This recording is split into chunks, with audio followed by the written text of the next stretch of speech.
Zencash is the world's first private, distributed, and reliable platform for communications, transactions, and publishing. Zencash has the ability to use both transparent and shielded transactions, with shielded transactions using zero-knowledge proofs. Zencash features global governance with inclusive decision-making, reliable funding for continuous improvements, and documentation and wallets in many languages that are available for Linux, Mac, Windows, and Android devices. Learn more at zensystem.io. That's zensystem.io.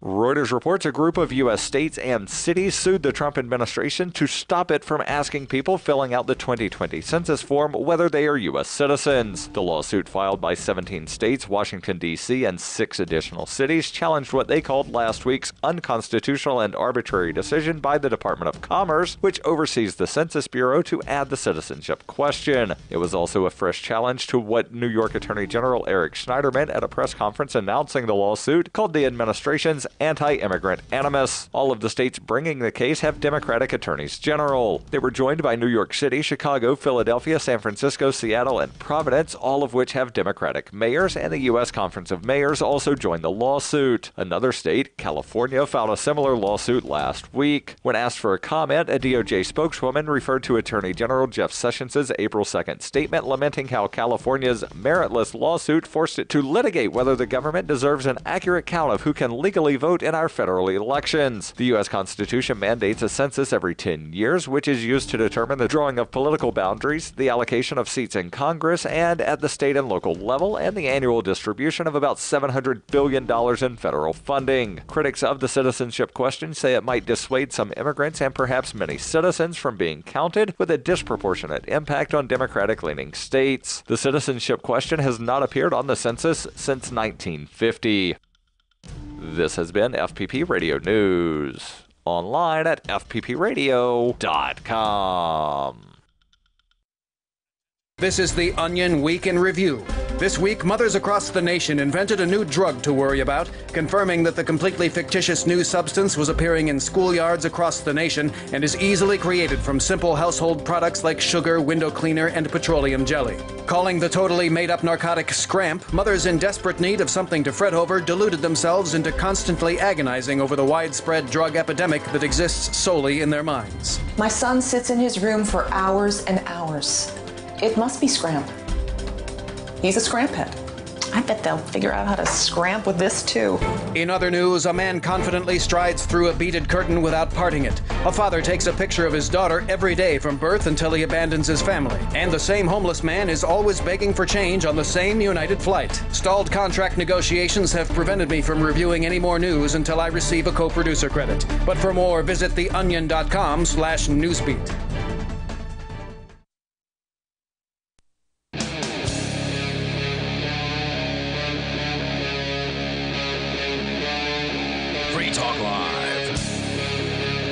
This is Free Talk Live. You're invited to join us here on the radio. You can take control of the airwaves toll-free. Our number is 855-450-FREE, like freedom. That's 855-450-3733. We do have Skype as well. The Skype username here is LRN.FM, so feel free to join us there. Also, you can jump into the Discord on-air call-in line chat room that we have. That'll allow you to call through your Discord app if you've got one. If you don't, you might want to get it and then connect to the Discord that we have for you. It's discord.lrn.fm. That is essentially a chat server. It's got different chat rooms, both voice and text chat, so you can chat with other Free Talk Live listeners before, during, and after the show.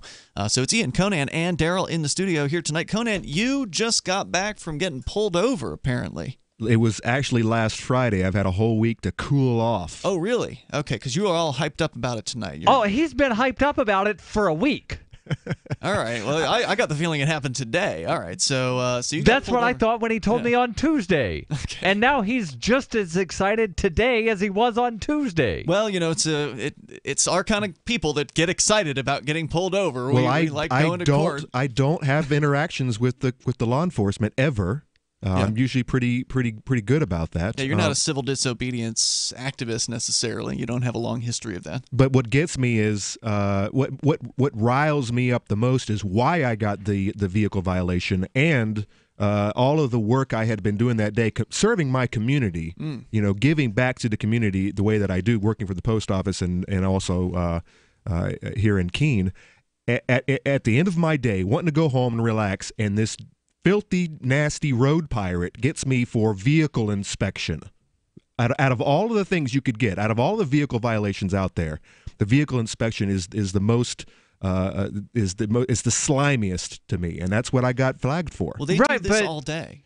You know, like you could have been driving around with no doors and no windshield, and with the bumper held on by a bungee cord. There's all kinds of violators out there. People who are actually driving around dangerous.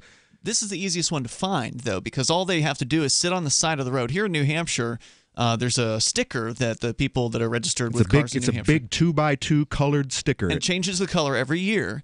So all they got to do is sit on the side of the road and it's eyeball right in the middle of the damn windshield. All they got to do is look at the color. And actually, they've moved that down to right there in front of the driver because the problem is all the people using their hands-free devices. They usually stick it right there in the middle of the mirror, right there where their rear view mirror is. And they've, for whatever reason, they've changed that to right down in front of the driver. Huh, okay. It's actually, and it's also, and by the way, it's also easier to stick it on there too. If you've ever tried to put a sticker right on the center of your windshield, and you got a big monster truck, it's very difficult. Yeah, I know that most states that do vehicle inspection, they put the sticker down in that lower corner on the driver's side. The first place I'd ever seen where it was up, like basically the middle of the windshield was New Hampshire. I think Virginia puts it in the middle, but it's still at the bottom. So anyway, all they got to do is sit on the side of the road and eyeball everybody as they go by, and then just pull over anybody that doesn't have the right color or number it's much easier than seeing like an outdated registration license plate registration, because this is a little tiny little box, but this is a big monster, this big honking box. Yeah, they just sit there and pull over person after person, especially toward probably the end of the month, which is when it happened, right? It happened on the 30th. Yeah. Actually, I think it was the 31st, but either way. But here's the thing, though. I got away with it for over 5 years. Friday was the 30th. So that's pretty good. I would say that's probably on the long end, because that's one of the things that you hear about the most up here as far as people getting pulled over. It's registration. It happens a lot. So I'm surprised you made it 5 years. So for whatever reason, I was able to get away with it. And, well, here's the thing. I drive for a living. I drive vehicles for a living. I have to get it inspected. I'm going to... it's inspection, not registration. I'm sorry. So, yeah, it's either... The car was registered. It just wasn't inspected. Yes. Okay. So I'm gonna go ahead and get it inspected. I'm gonna fork out the $40. I'm gonna get in a list. Now, Conan, and wait. Let me play devil's advocate. No, I'm not going to play Dick Marple and not do it, because I just can't play around with these jokers. But I'm taking it to court. But wait a minute. So hold on. So the argument against you, of course, would be that, well, you're putting people in danger, Conan. You're not inspecting your car every single year. There could be something rusting under there. There could, your brakes could fall off or whatever. Something bad could happen. You might not have gotten an oil change in 5 years. My wheel can go flying off and go through someone's windshield.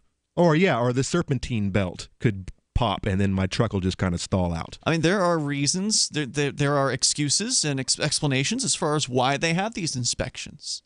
They need to keep people safe, because people like you, Conan. And it's all bullcrap, because it's a state revenue creator. It's a $3 million state revenue creator that they can't defend. They can't even explain it. It's all about the money. So why do you want mechanics to go out of business? And funny that you bring that up too, because those are the biggest lobbyists who are in Concord, who are actually trying to push this whenever it passed. They are, and they also are there to argue against any sort of reduction. So there's been a proposal to make it once every 2 years instead of every year. And there was even a proposal, I think, to say like the first 3 years after a new vehicle purchase, there would not do it. Okay. be a mandate. And I'm glad you brought up those slimy auto mechanics too. By the way, I love me some good auto mechanics, but the guys who are taking advantage of this are just crap. Yeah. But here's what happened. So I 5 years driving around without the inspection. I did get it inspected 5 years ago. Took it in. Yep. Had a coupon, $20 off coupon. So I thought I was going to save some money. I'm sitting in that waiting room for an hour. They finally call me in, and they've got this big, long sheet. And here I am. I went through, brand new tires, brand new windshield wipers. I checked all the lights. Everything's good. I thought I was good to go. Guy had $1,500 worth of issues. Got to do it.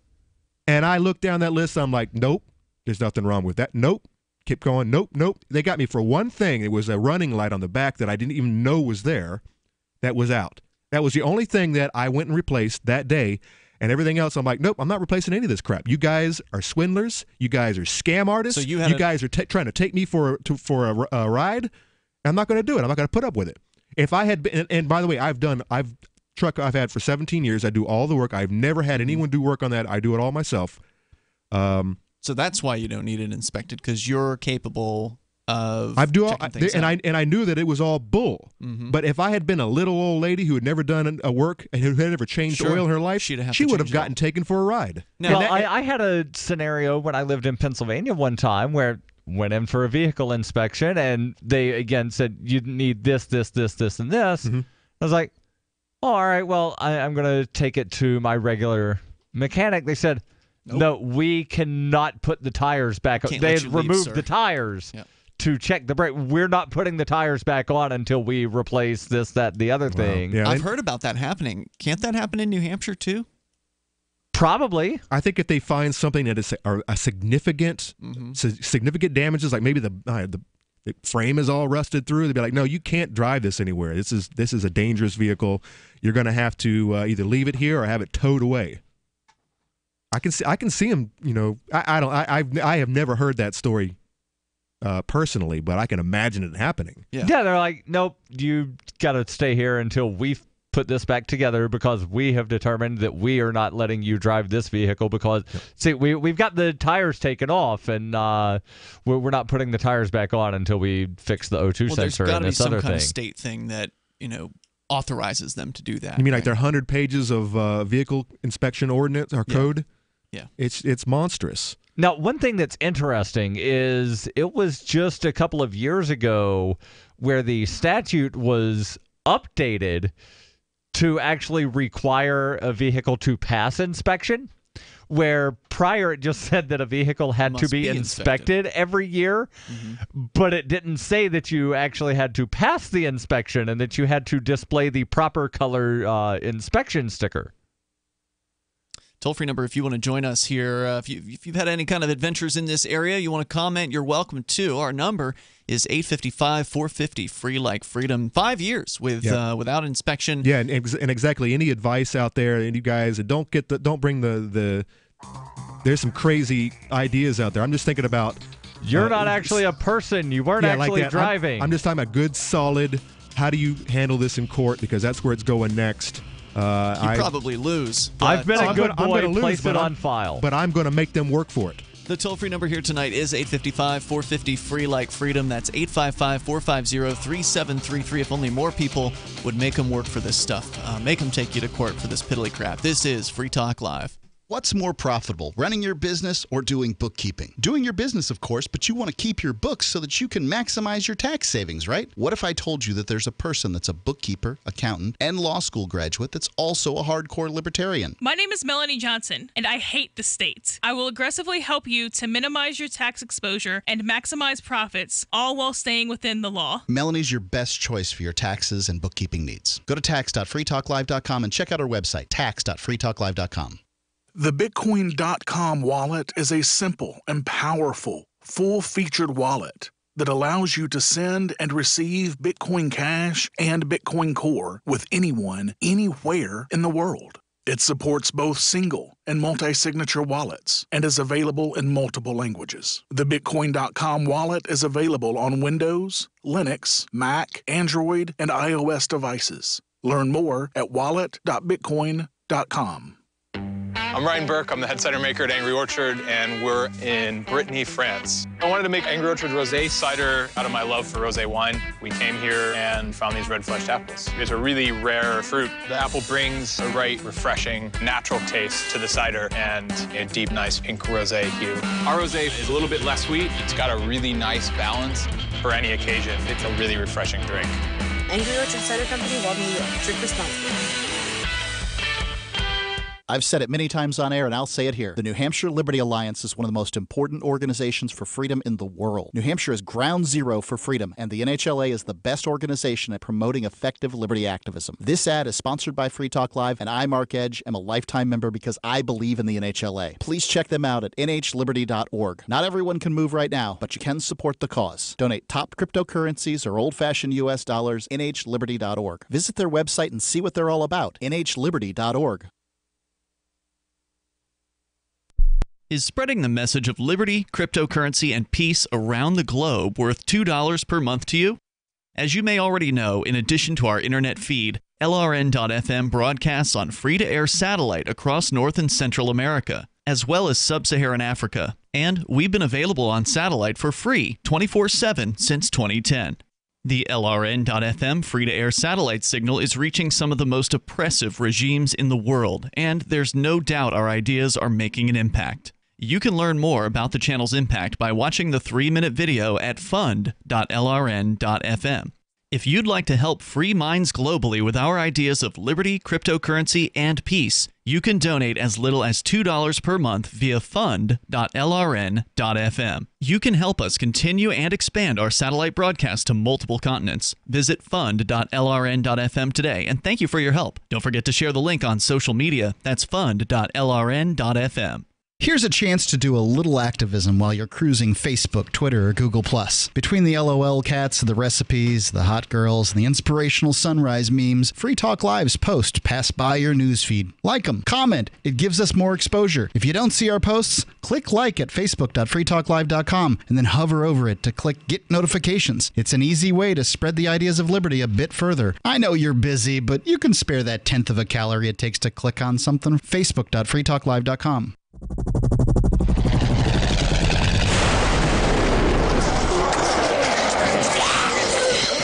In Survivor Max 2, School Bites, Max must scavenge through a wasteland swarming with the undead. Desperate to find the medicine he needs, he discovers a community of survivors at his former school. Has he finally found the safe haven he's been looking for, or will he discover that school bites? Look for Survivor Max on Facebook, read reviews on Amazon, and read Chapter 1 at survivormax.com. This is the Liberty Radio Network, broadcasting the latest liberty-oriented audio content 24 hours a day at LRN.FM.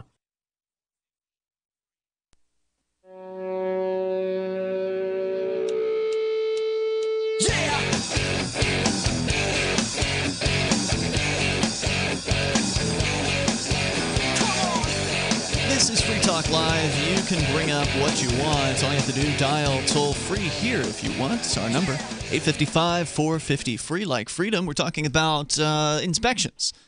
Some states don't have. A lot of states don't have them. And I remember we looked at, there were statistics on, like, we went to one of these hearings, Daryl, where it was a proposal, I think, to take inspections down from 1 year per year to every other year. And there was somebody who did some kind of numbers on, like, automotive accidents or safety, or I forget exactly what it was. There's no statistical difference as far as, automotive accidents between states with inspection, states without.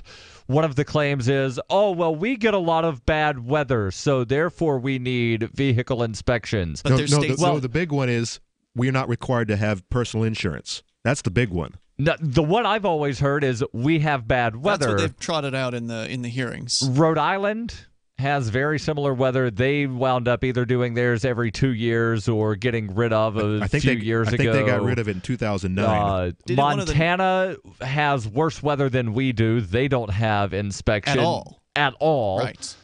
Michigan. I thought Michigan.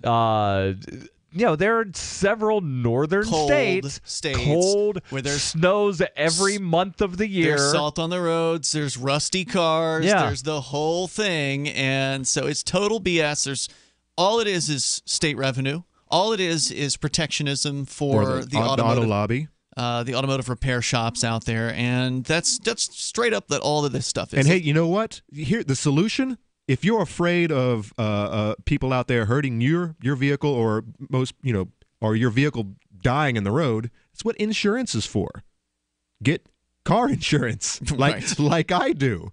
That's the answer to this. Also not required in New Hampshire, one of the, I think, few, if not only states to not require... The only. It is the only state to not require auto insurance, but yet most people with sensibility get that It's a good thing to have. Also, want to let you know about Zencash. It is a cryptocurrency, one of 1,600 different options out there. There are a lot of choices in the world of crypto. So why Zencash? Well, because it was founded by people who love liberty, people who are voluntarists, even wrote in voluntarism into the white paper that backs Zencash. You go to zencash.com, you can read that for yourself, but also not only do they know about economics, but they're also people who, again, care about freedom and privacy. They've built right into Zencash the ability to send private transactions with zero knowledge anonymity protection. They've got more than 8,000 secure nodes in their system, meaning that Zencash is one of the most secure networks of any cryptocurrency. So they've got the tech, they've got the philosophy. You really ought to take a closer look at Zencash. Go to zencash.com. Once again, that's zencash.com. As we go to Robert, he's in Bellows Falls, Vermont.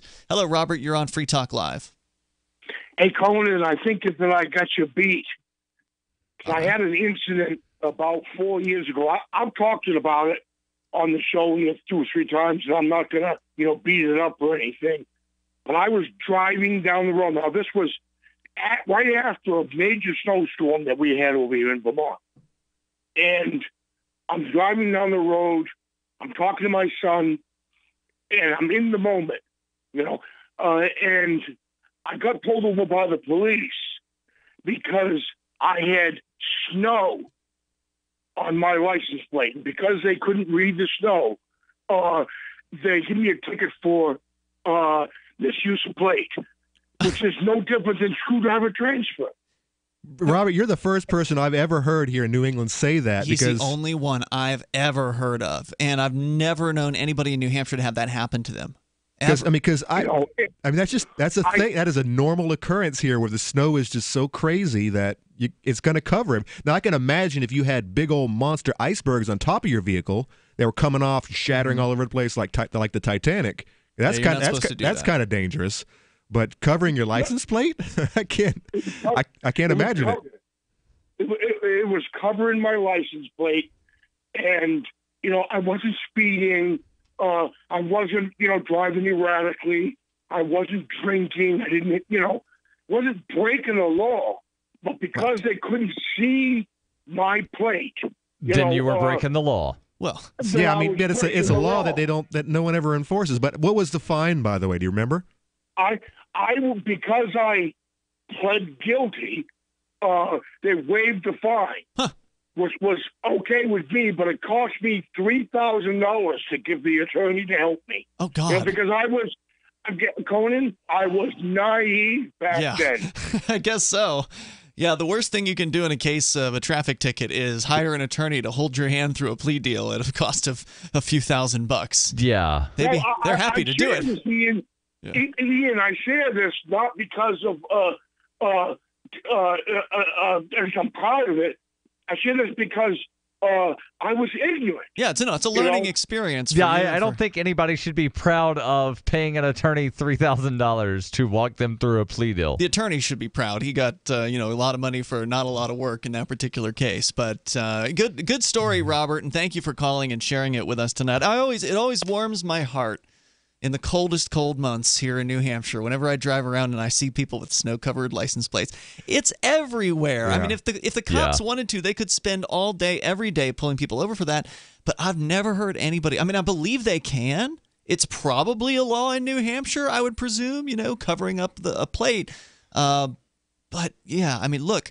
It warms my heart, too, because the big excuse behind license plates is, we need to have license plates because somebody might rob a bank. And, we need to be able to identify their car when they're getting away. Well, where are all the bank robberies? Yeah, never mind that every vehicle in the country has a VIN number on it. See, the reason we don't have all the bank robberies, Ian, is because people have license plates. No, but my point is they're all covered by snow during the winter months. So do we not have, is there an increase in bank robberies and convenience store hijackings during the winter months in New Hampshire? No, because it's slippery outside, so when you try to run to the getaway car, you slip and fall. No, here's what it is. This is, I grew up in a farm. Yeah.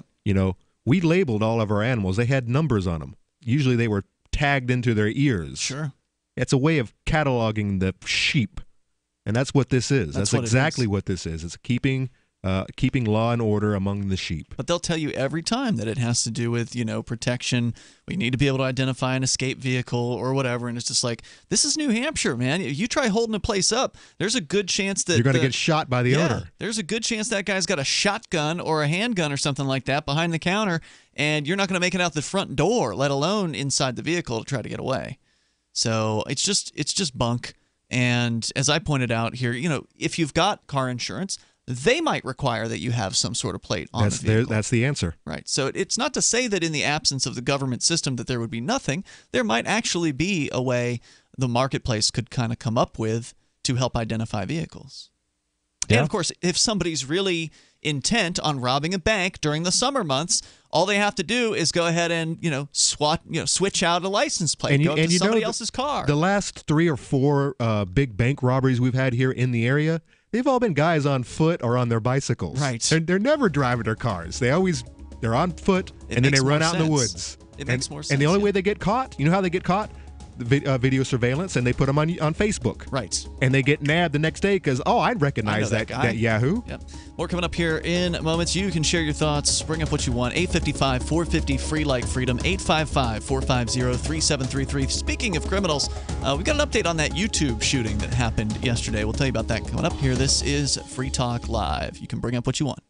Healthcare reform is confusing, but whether it's finding an affordable insurance plan, keeping your doctor, or being able to afford needed prescriptions, navigating the healthcare system has become a challenge. Control your own healthcare costs and choices with Liberty HealthShare. Liberty HealthShare is not insurance. It is an association of self-pay patients who unite with like-minded people to share the cost of each other's medical needs. Neighbor helping neighbor. Learn more now by going to libertyoncall.org. That's libertyoncall.org. Hunters, anglers, campers, and survivalists. Get back to nature. Expand your horizons with the highest quality, most versatile, unique slingshots and sling bows on the market at slingbow.com. Slingbow products are compact and models start from just $17.98. They're perfect for your bug-out bag or storing in your vehicle. Give yourself and your loved ones the excitement and tradition of Slingbow, a new frontier in archery and truly modern twist on this primitive survival tool. Feel the thrill only at slingbow.com. Jack Daniels announced today its plan to start marketing directly to children, adding, quote, "Why not?" Executives for the whiskey company told reporters that they've already slated dozens of television spots showing 10-year-old children drinking tumblers of Jack and Coke in playgrounds, and that the company was planning on, quote, "just seeing how it all played out." Every year, Jack Daniels sells millions of dollars of great American whiskey to men and women all over the world. So, for our next ad campaign, we basically just thought, hey, why not just start marketing this stuff straight to 10-year-olds? I mean, if they catch us, they catch us, but we'll see how far it goes, and hopefully we can sell some alcohol along the way. Sure, some parents groups could get upset, especially if we go with our idea of moms serving their kids cranberry Jack at snack time. But in other news, a doomed rabbit will teach an 8-year-old a lesson about responsibility, and a torrent of soap issues from a wildly unexpected part of the dispenser. Well, that was it. It's all downhill from here, bud. For more, visit theonion.com.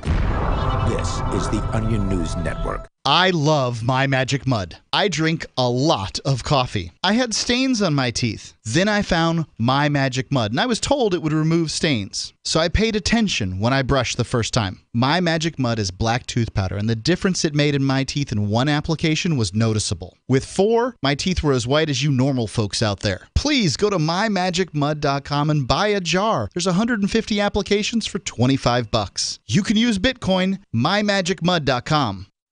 So you've heard all 3 hours of the latest episode of Free Talk Live, and you're still hungry for liberty-oriented audio content? Did you know that we have another 24/7 audio stream at LRN.FM? The Liberty Radio Network airs the latest episodes of some of the best liberty-oriented podcasts on the internet around the clock. In addition to recorded content, you'll also hear live shows like Free Talk Live, originating from our Keene, New Hampshire studio. So listen anytime at LRN.FM. That's LRN.FM. Since time began, tyrants have taken aim at personal liberties. Now there's a movie that aims back. The government has no more right to tell us what to put in our bodies than they have to take our guns or tell us what books we can read. 6 drug police were eaten by bears while raiding a marijuana farm. On your knees, you dirty hippies! Jesus. On your knees! What's the problem, officer? officer! Today, many cops who enforce pot laws do so only because it provides them with cushy jobs, good benefits, and a chance to push people around. I was an undercover narcotics officer. The drug war is nothing but a farce. The Second Amendment says you got to keep you and your gat intact. Guns and Weed, The Road to Freedom. A film by Michael W. Dean and Nima Vadadi. DVD available now at gunsandweed.com or on Amazon. That's gunsandweed.com. Makes the perfect gift. Remember, that's gunsandweed.com. You can sign up to receive the latest about the Liberty Radio Network via our email updates at updates.lrn.fm. That's updates.lrn.fm.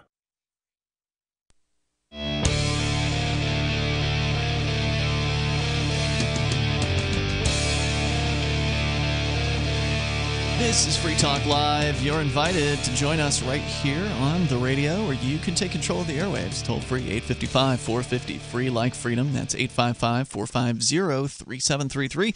Coming up, Daryl, you've got a run that you're gearing up for. I mean, you do a lot of running, but the big one is New York's marathon. Yes. Which you are going to be attending, and you're doing fundraising for the Innocence Project. What's the Innocence Project? So the Innocence Project was founded in 1992. They're actually celebrating their 25th anniversary. I believe in the next couple of weeks, they're planning to have some kind of big celebration. And since they were founded, they've helped 200 people get exonerated, people who had been wrongly convicted. Yep. The vast majority of those DNA evidence was the primary thing that wound up getting these convictions overturned. But it's hard to fund more and more attorneys while you're sitting in a jail cell and you have no way of actually earning any money, so that's where the Innocence Project comes right. in. So the Innocence Project, they help people when they're able to, and with more money, they can afford to help more people. So go to run.freetalklive.com. I need to raise $3,500 to secure my spot in the New York City Marathon on Team Innocence Project. I'm currently sitting at $1,100. I do have about $1,500 worth of matching funds total. About $500 have already been matched, meaning that I really need to raise about another $1,000 to secure my spot. Got it. Run.freetalklive.com. That's where you can go to help out Daryl with a donation that at this point will be matched dollar for dollar up to basically up to that maximum of $1,000. Got about $1,000 left to be matched, yes. So head on over to run.freetalklive.com. You've got through early November, late October? November, but I'd rather get everything done sooner rather than later. That way, I don't necessarily have to focus on fundraising. Yep. That can be done between now and then for sure. Run.freetalklive.com. This guy tried to get me to run last night after I had like 3 pieces of pizza, and he had 2. Right. He's just munched away. He's like, "You ready to go do 3 miles?" I'm like, what? I just Hold ate, on, man.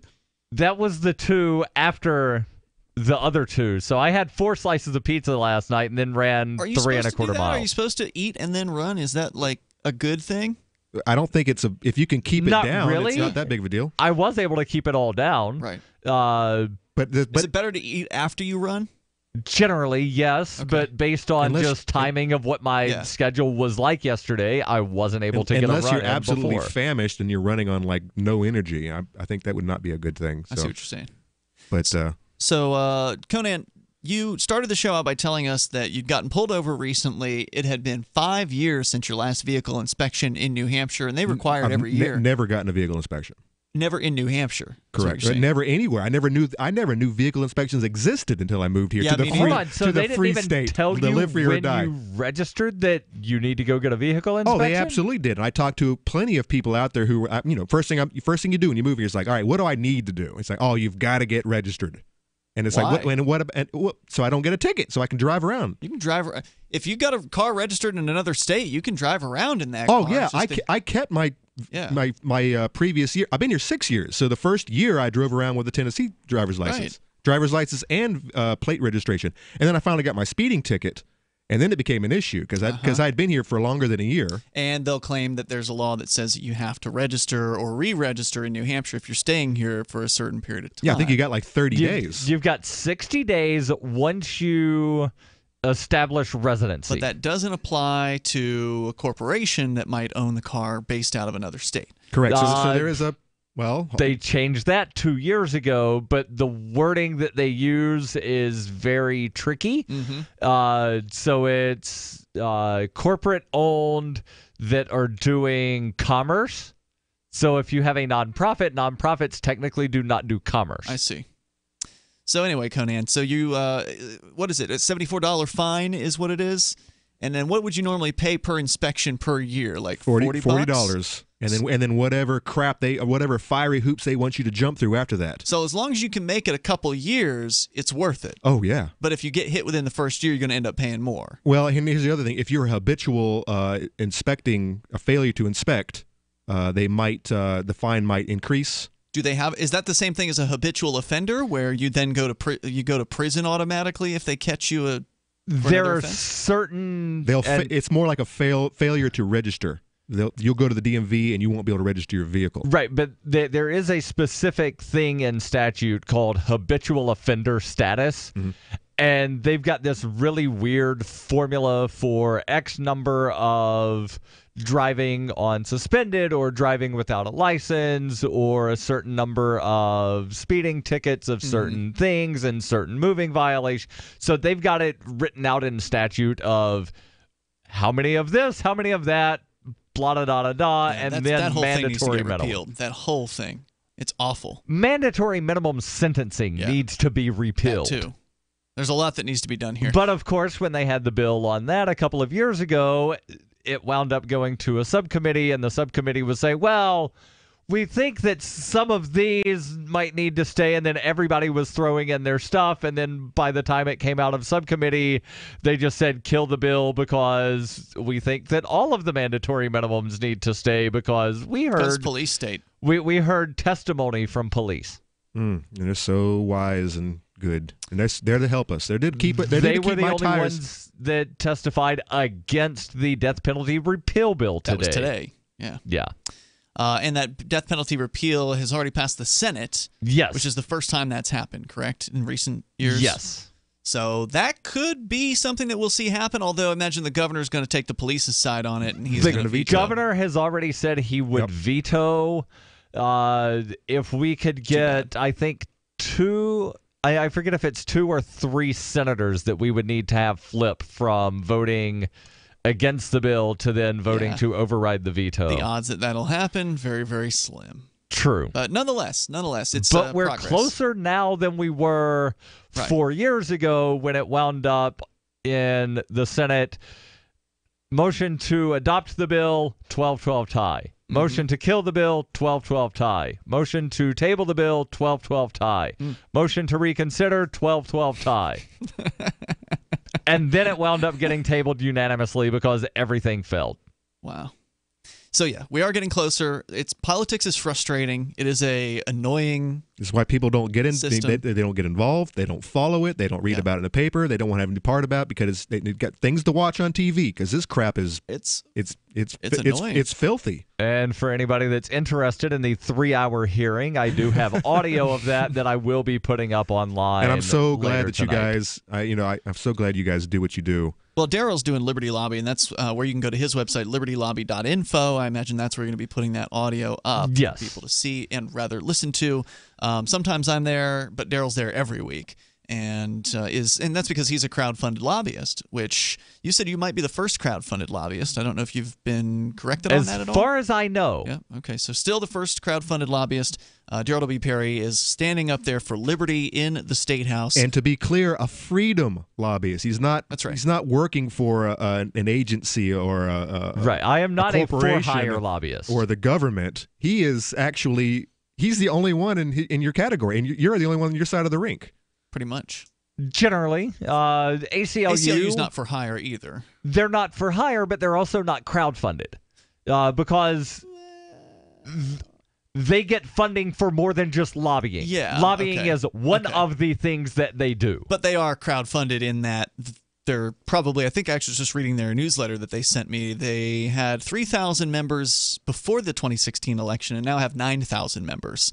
So they've seen a huge increase ever since Donald Trump got into office. And is that just ACLU New Hampshire? Locals. Yeah. Just the New Hampshire chapter. So they've tripled their membership, which, That'd be great if you could have that many supporters. Yes.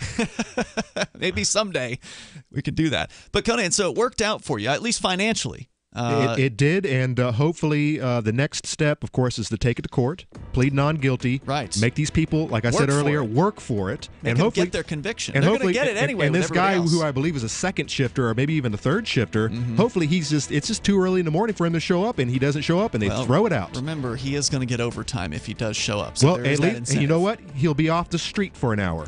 That's true. 855-450, free like freedom. 855-450-3733. You can take control of the airwaves and share your thoughts. This is Free Talk Live. I'm Ryan Burke. I'm the head cider maker at Angry Orchard, and we're in Brittany, France. I wanted to make Angry Orchard rosé cider out of my love for rosé wine. We came here and found these red-fleshed apples. It's a really rare fruit. The apple brings a bright, refreshing, natural taste to the cider and a deep, nice pink rosé hue. Our rosé is a little bit less sweet. It's got a really nice balance for any occasion. It's a really refreshing drink. Angry Orchard Cider Company, Walden, New York. Drink responsibly. The Bitcoin.com wallet is a simple and powerful, full-featured wallet that allows you to send and receive Bitcoin Cash and Bitcoin Core with anyone, anywhere in the world. It supports both single and multi-signature wallets and is available in multiple languages. Use the Bitcoin.com wallet to buy, send, store, and receive both Bitcoin Cash and Bitcoin Core. Learn more at wallet.bitcoin.com. I tried other brands, but I came back to my Sunshine. For the best hot or cold pain relief, get the best. Get a Sunny Bay heating pad. Sometimes life can be a pain in the neck or back or shoulder. And the best relief for that pain is a Sunny Bay heating pad. Did you know that the American College of Physicians said that one of the best ways to treat muscle pain is heat therapy? Sunny Bay heating pads are handmade with high quality, can be used at home or at work, and have a lifetime 100% positive rating on both Amazon and Etsy. Why take another pill? Many people use our Sunny Bay heating pads alone and got rid of the neck pain. Long distance travel or long hours in front of a computer can take its toll on your body. See why our homegrown small business at sunny-bay.com has tried to help people just like you. Get your Sunny Bay heating pads at sunny-bay.com. That's sunny-bay.com or call 253-678-1361 for hot and cold therapy. sunny-bay.com. The Shire Free Church offers a sanctuary to those seeking an escape from state churches. The Shire Free Church is an interfaith, diverse group of people that may not share identical theological beliefs. As a member in or minister of the Shire Free Church, you are a sovereign individual and may be the faith of your choice. We don't claim to have all of the answers. We are open to all peaceful people. We want to learn from each other. What unifies the Shire Free Church and its diverse members is peace, love, and liberty. There are many paths to God, one for every individual. The Shire Free Church does not define a specific path beyond those parameters that must be your foundation. Peace as your way, love as your guide, and liberty as your light. Learn more at church.shiresociety.com. That's church.shiresociety.com. LRN.FM is proud to announce our official listening apps for Android and iOS devices. Now you can easily tune into our streams anywhere, anytime on your smartphone or tablet. Just visit apps.lrn.fm or search for LRN.FM in the Android or Apple app stores. Please download, rate us 5 stars, then share the link on your social media and let your friends and family know how you're listening to LRN.FM. Download it now, free at apps.lrn.fm. Ross Ulbricht was convicted in early 2015 of running the infamous Silk Road Underground Market. The Silk Road was a gift to humanity and helped reduce the harms brought on by drug prohibition. For this good deed, Ross has been sentenced to life in prison with no possibility of parole. Now, an appeal is Ross's only chance, and he needs your support. Please visit freeross.org, where you can contribute via various methods, including Bitcoin. Visit freeross.org. That's freeross.org. What's up next? Visit the Liberty Radio Network program guide to find out at shows.lrn.fm. That's shows.lrn.fm.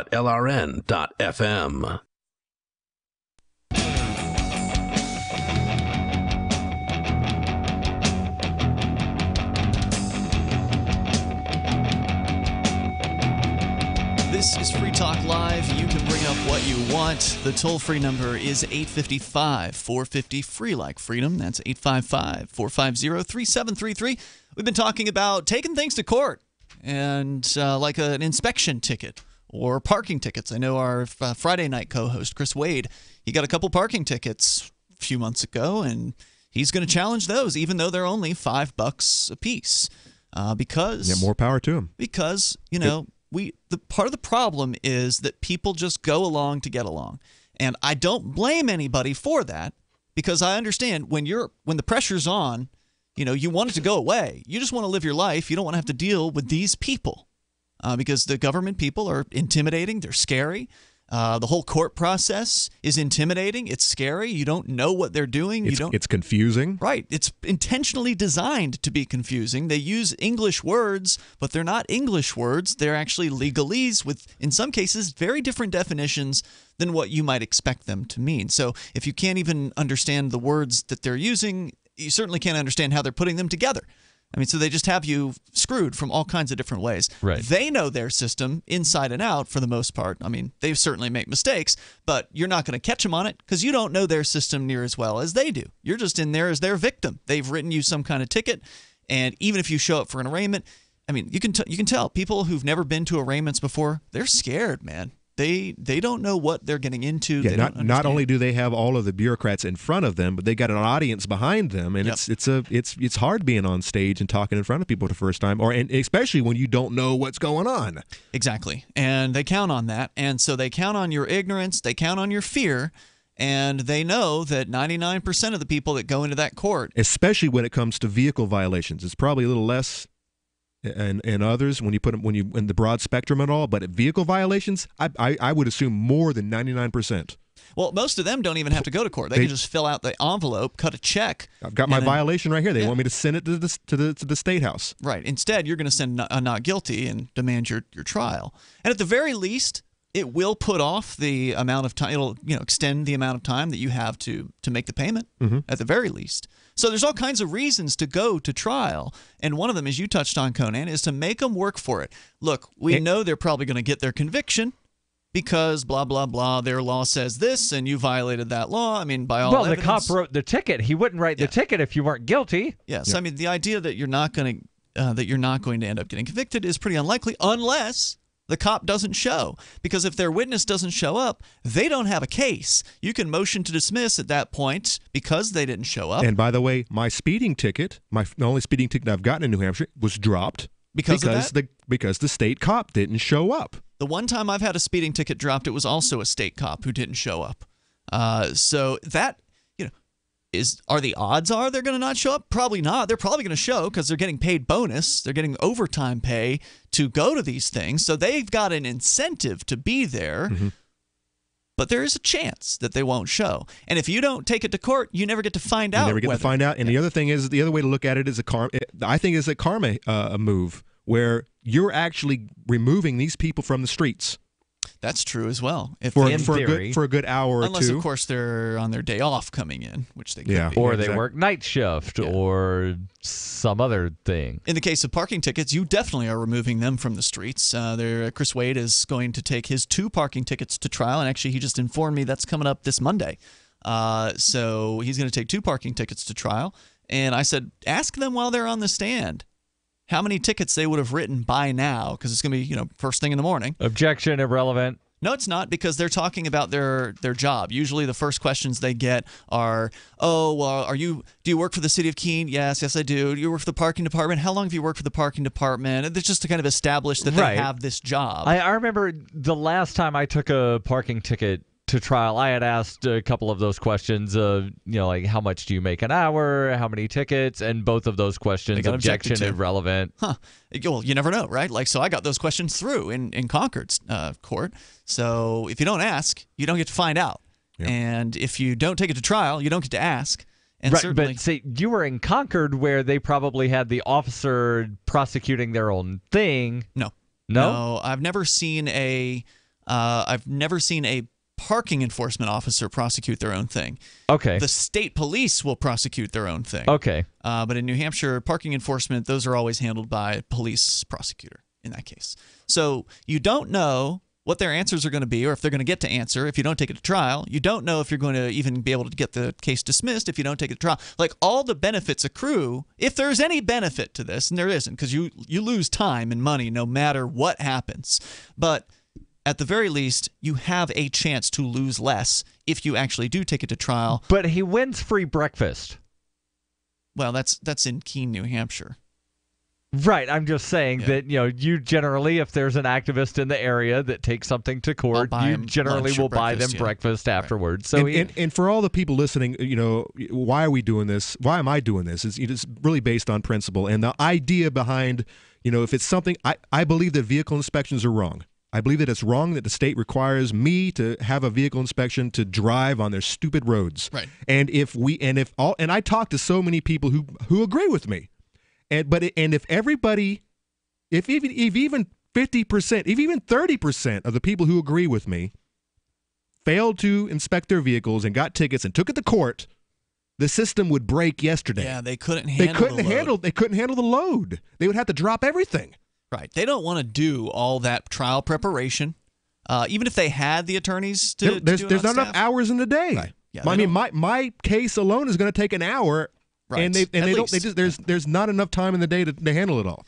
Yeah, and that's true even if it were 10%, Conan. Even if 10% of the people would take something I'm just talking about vehicle inspection. If that's something that you agree with me that is wrong and that it shouldn't be requiring us to display, they'll start prioritizing at that point. They'll start actually thinking about what trials do we really need to take. Yeah, maybe we should take care of the actual criminals. Yeah. People, the bank robbers we were talking about earlier. But until we get to that point where there's enough people who are willing, because the cost to you is you can still lose and probably will, and it's going to cost more of your time. And that's what some people don't want to lose, is they don't want to have to take another day off. Like with the traffic ticket, they can just cut the check and make it go away. Yep. They don't have to take an extra day off to go to an arraignment. They don't have to take an extra day off to go to a trial. They don't want to bug the boss to get time. I mean, I totally understand, and I don't blame anybody for taking the, hey, my time's valuable, screw the system, I'll just pay and make it go away. I don't blame them for that, but ultimately that is why we are in the situation we're in. That's why. And there's another problem, too. People feel they're guilty. Yeah. I'm a bad boy. Exactly. They feel they're guilty, and it's like I've got to pay my fine to the community that I failed. You got me. Forgot to get my vehicle registered. I was late 2 weeks or whatever. It was my fault. I'm bad. I got to get taken care of. I even saw that in jail, where some of the people who were in jail for completely victimless crimes still had that attitude of like, oh, I'm bad. It's called Stockholm Syndrome. Let's go to Jack. He's in Arizona. You're on Free Talk Live. Hello, Jack. Hey, how's it going? You're on the air. Go ahead. Well, I want to talk about, he skirted the system for 5 years, and now he's mad because he got caught? Come on. He knew the law, and he skirted it for 5 years. You're a scofflaw, and now he wants to go to court. What's that? I said he's a scofflaw. But if you want to call it that. But now he wants to go to court, tie up a policeman's time where the policeman could be out actually protecting somebody. Exactly. That's my point exactly. Not stopping people for vehicle inspection. They should be out catching criminals. That's very true. But you know what? Vehicle inspections have caught a lot of criminals. Oh, come on, man. Well, okay. So wait, what you're saying is, hold on, let me see if I understand you. You're saying that because people get pulled over for vehicle inspections, they will get caught for other things? I will tell you this. A lot of people that get caught for vehicle inspections wind up with warrants and get arrested. Warrants for what?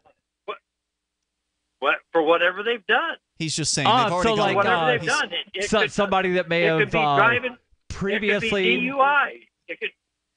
He's saying they've already got a warrant. They get pulled over for vehicle inspection, and then they run the check. Right. No, I'm just pointing out that the vast majority of those warrants are going to be for victimless offenses, like maybe not having vehicle inspection previously, or missing a court date, for not having vehicle inspection previously, having some cannabis. Yeah. Or driving under the influence of alcohol, or driving under the influence of drugs, and winding up killing somebody from an accident. You So know, that's you your guys- excuse for you vehicle guys are inspections saying- is so people can have warrant checks run on them? No, that's not my excuse. What I'm That saying is, sounded like your you know, excuse. you know the law, Yeah. and if you don't want to live that law, then move someplace else. No, he moved Love here. it or leave it. He moved here because he didn't want to, obey the state and be a little bitch. If you want, you can hang on. We'll bring you back here. You can try to convince us, Jack, but I doubt you're going to be very persuasive because it sounds like you just love the state. More coming up here. It's Free Talk Live. It's about time something new came along for better selling and buying online. And I found it. What now, Marge? It's buysellmakeoffer.com. Never heard of it. It's a brand new company. That's why you've never heard of it. It's the newest and best way to sell any products online. I did all the research. Sell my car? Yes. Our home? Yep. My golf bag? Your golf clubs. All of them. How about your purse collection hoard? Hey, now. You said any product. Right. I did. We get 30 days free. Really? Packages starting from only $9.95. And buysellmakeoffer.com will never charge item fees ever. Never. And this is cool. Listen to this. You can even use Skype or video to show your items. That's cool. Yes. All we have to do is go to the website, sign up, and then load our stuff to sell. I love this site. Buysellmakeoffer.com. Buysellmakeoffer.com. You got it? Buysellmakeoffer.com. Buysellmakeoffer.com. Better selling, better buying. So you've signed the Shire Society Declaration and are planning your move to New Hampshire to be around more liberty-oriented people. Next, sign up for the Shire Society Forum at forum.shiresociety.com. There are a bunch of people there who are already in the Shire, and they want to meet you. If you're already in the Shire physically, you should also come by the forums. Remember, not everyone uses Facebook. New people are signing up for the Shire Society Forum every month, so drop in and say hello at forum.shiresociety.com. There are lots of ways to listen to Free Talk Live. Our podcast has been around since podcasts began, and now the FTL feed is loaded with content besides our full show archives. Did you know that we make it easy for you to customize your podcast subscriptions? We have different feeds, one that includes only our full shows, one with just the Daily Digest, and one with just the Edgington Post. You decide what you listen to. It's quick and easy to customize your feeds at feeds.freetalklive.com. That's feeds.freetalklive.com. You're listening to the live edition of Free Talk Live. Hour number 2 is next after the news here on the Liberty Radio Network at LRN.FM. From Keene in the Shire, the Liberty Media capital of the world, this is Daryl W. Perry, host of FPP Radio News for Wednesday, April 4th, 2018. Silver is trading at $16.61 per ounce. Gold is valued at $1,341 per ounce. Zencash is trading at $21, and the average price of Bitcoin is $7,330.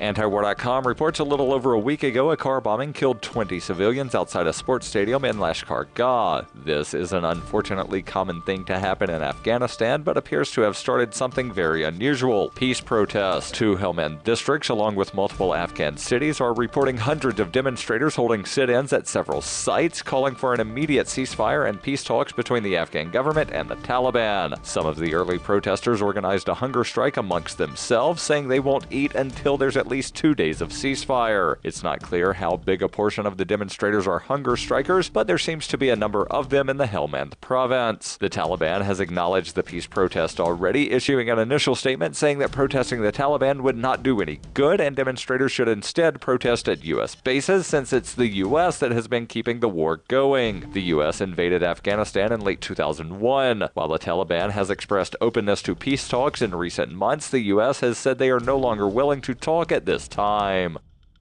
For over 40 years, Roberts & Roberts Brokerage has been a trusted source for buying and selling precious metals. Gold, silver, platinum, and palladium. They don't feed the banks. They're Bitcoin preferred and have removed the minimum purchase amount for all orders paid in the digital currency. Call Roberts & Roberts Brokerage today for knowledgeable advice on buying and selling precious metals and a forward-thinking approach to new technologies. 800-874-9760 or visit online at rrbi.co.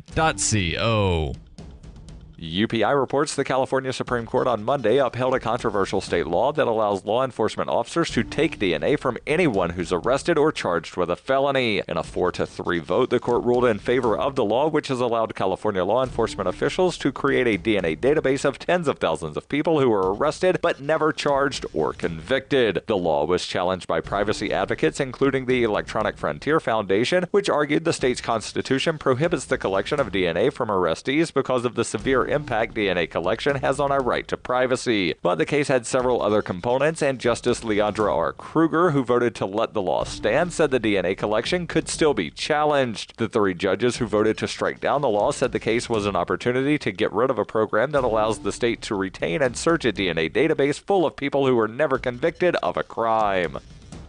Zencash is the world's first private, distributed, and reliable platform for communications, transactions, and publishing. Zencash has the ability to use both transparent and shielded transactions, with shielded transactions using zero-knowledge proofs. Zencash features global governance with inclusive decision-making, reliable funding for continuous improvements, and documentation and wallets in many languages that are available for Linux, Mac, Windows, and Android devices. Learn more at zensystem.io. That's zensystem.io. Reuters reports a group of U.S. states and cities sued the Trump administration to stop it from asking people filling out the 2020 census form whether they are U.S. citizens. The lawsuit filed by 17 states, Washington, D.C., and 6 additional cities challenged what they called last week's unconstitutional and arbitrary decision by the Department of Commerce, which oversees the Census Bureau, to add the citizenship question. It was also a fresh challenge to what New York Attorney General Eric Schneiderman, at a press conference announcing the lawsuit, called the administration's anti-immigrant animus. All of the states bringing the case have Democratic attorneys general. They were joined by New York City, Chicago, Philadelphia, San Francisco, Seattle, and Providence, all of which have Democratic mayors, and the U.S. Conference of Mayors also joined the lawsuit. Another state, California, filed a similar lawsuit last week. When asked for a comment, a DOJ spokeswoman referred to Attorney General Jeff Sessions' April 2nd statement lamenting how California's meritless lawsuit forced it to litigate whether the government deserves an accurate count of who can legally vote in our federal elections. The U.S. Constitution mandates a census every 10 years, which is used to determine the drawing of political boundaries, the allocation of seats in Congress and at the state and local level, and the annual distribution of about $700 billion in federal funding. Critics of the citizenship question say it might dissuade some immigrants and perhaps many citizens from being counted, with a disproportionate impact on Democratic-leaning states. The citizenship question has not appeared on the census since 1950. This has been FPP Radio News. Online at fppradio.com. A report released Tuesday by physicists at Stanford University revealed that the entire known universe, from the whole of human civilization to the totality of matter and energy, is actually the fictional setting of a cop show called Hard Case. According to authors of the report, existence as we know it was created solely to provide the framework for the primetime drama that airs weekly in a parallel universe, and that every historical event prior to the show's September 2008 pilot, including the Renaissance, World War II, evolution, the September 11th attacks, and the presidential administrations of Washington through Clinton, never actually happened and are merely part of the elaborate backstory crafted by Hard Case creator and showrunner Dominic Egan. We used to believe that our universe operated under immutable laws of thermodynamics and gravitational relativity, but now we know everything just comes from the minds of Hard Case's 12 staff writers. Overall, it seems like a very well-written show. Physicists have theorized that the universe as we know it will cease to exist whenever Hard Case airs its final episode. This is the Onion News Network.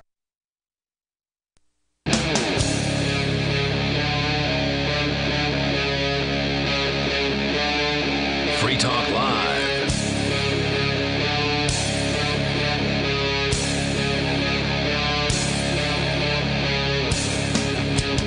It's Free Talk Live. You can dial toll-free here. You can bring up anything that you want. Our number is 855-450, free like freedom.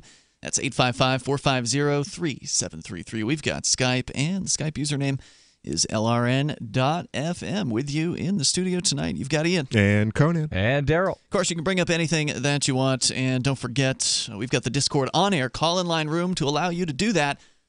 Discord.lrn.fm is where you can join that room. We'll jump in there and get you on the air with us. If you're just tuning in the first hour of the show, Conan, you had announced to us that you had been ticketed. Yeah, this is something I never really talked about. because I was trying to skirt the law. I've become the scofflaw here. But yeah, I didn't want to really talk a whole lot about my vehicle not being inspected because I was trying to see how far I can get it.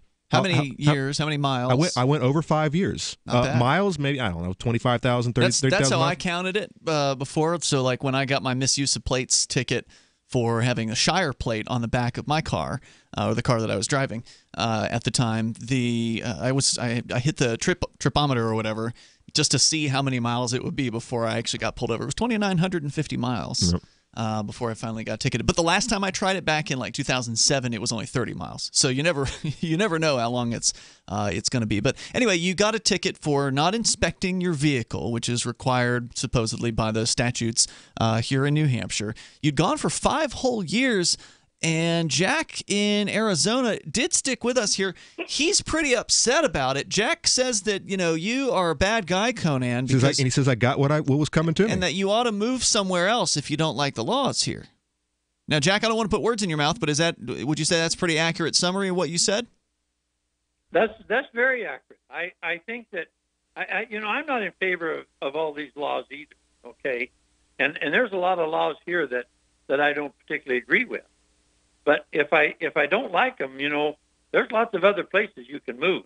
Well, now, wait a minute. Isn't it true that, like, if you don't like a law, shouldn't people disobey bad laws? Like, shouldn't good people not be so obedient to the state, to bad laws? Well, I know people that don't think it's a good law that you can't rob a bank. But you know people like that? Go out and rob a bank? You really know people like that?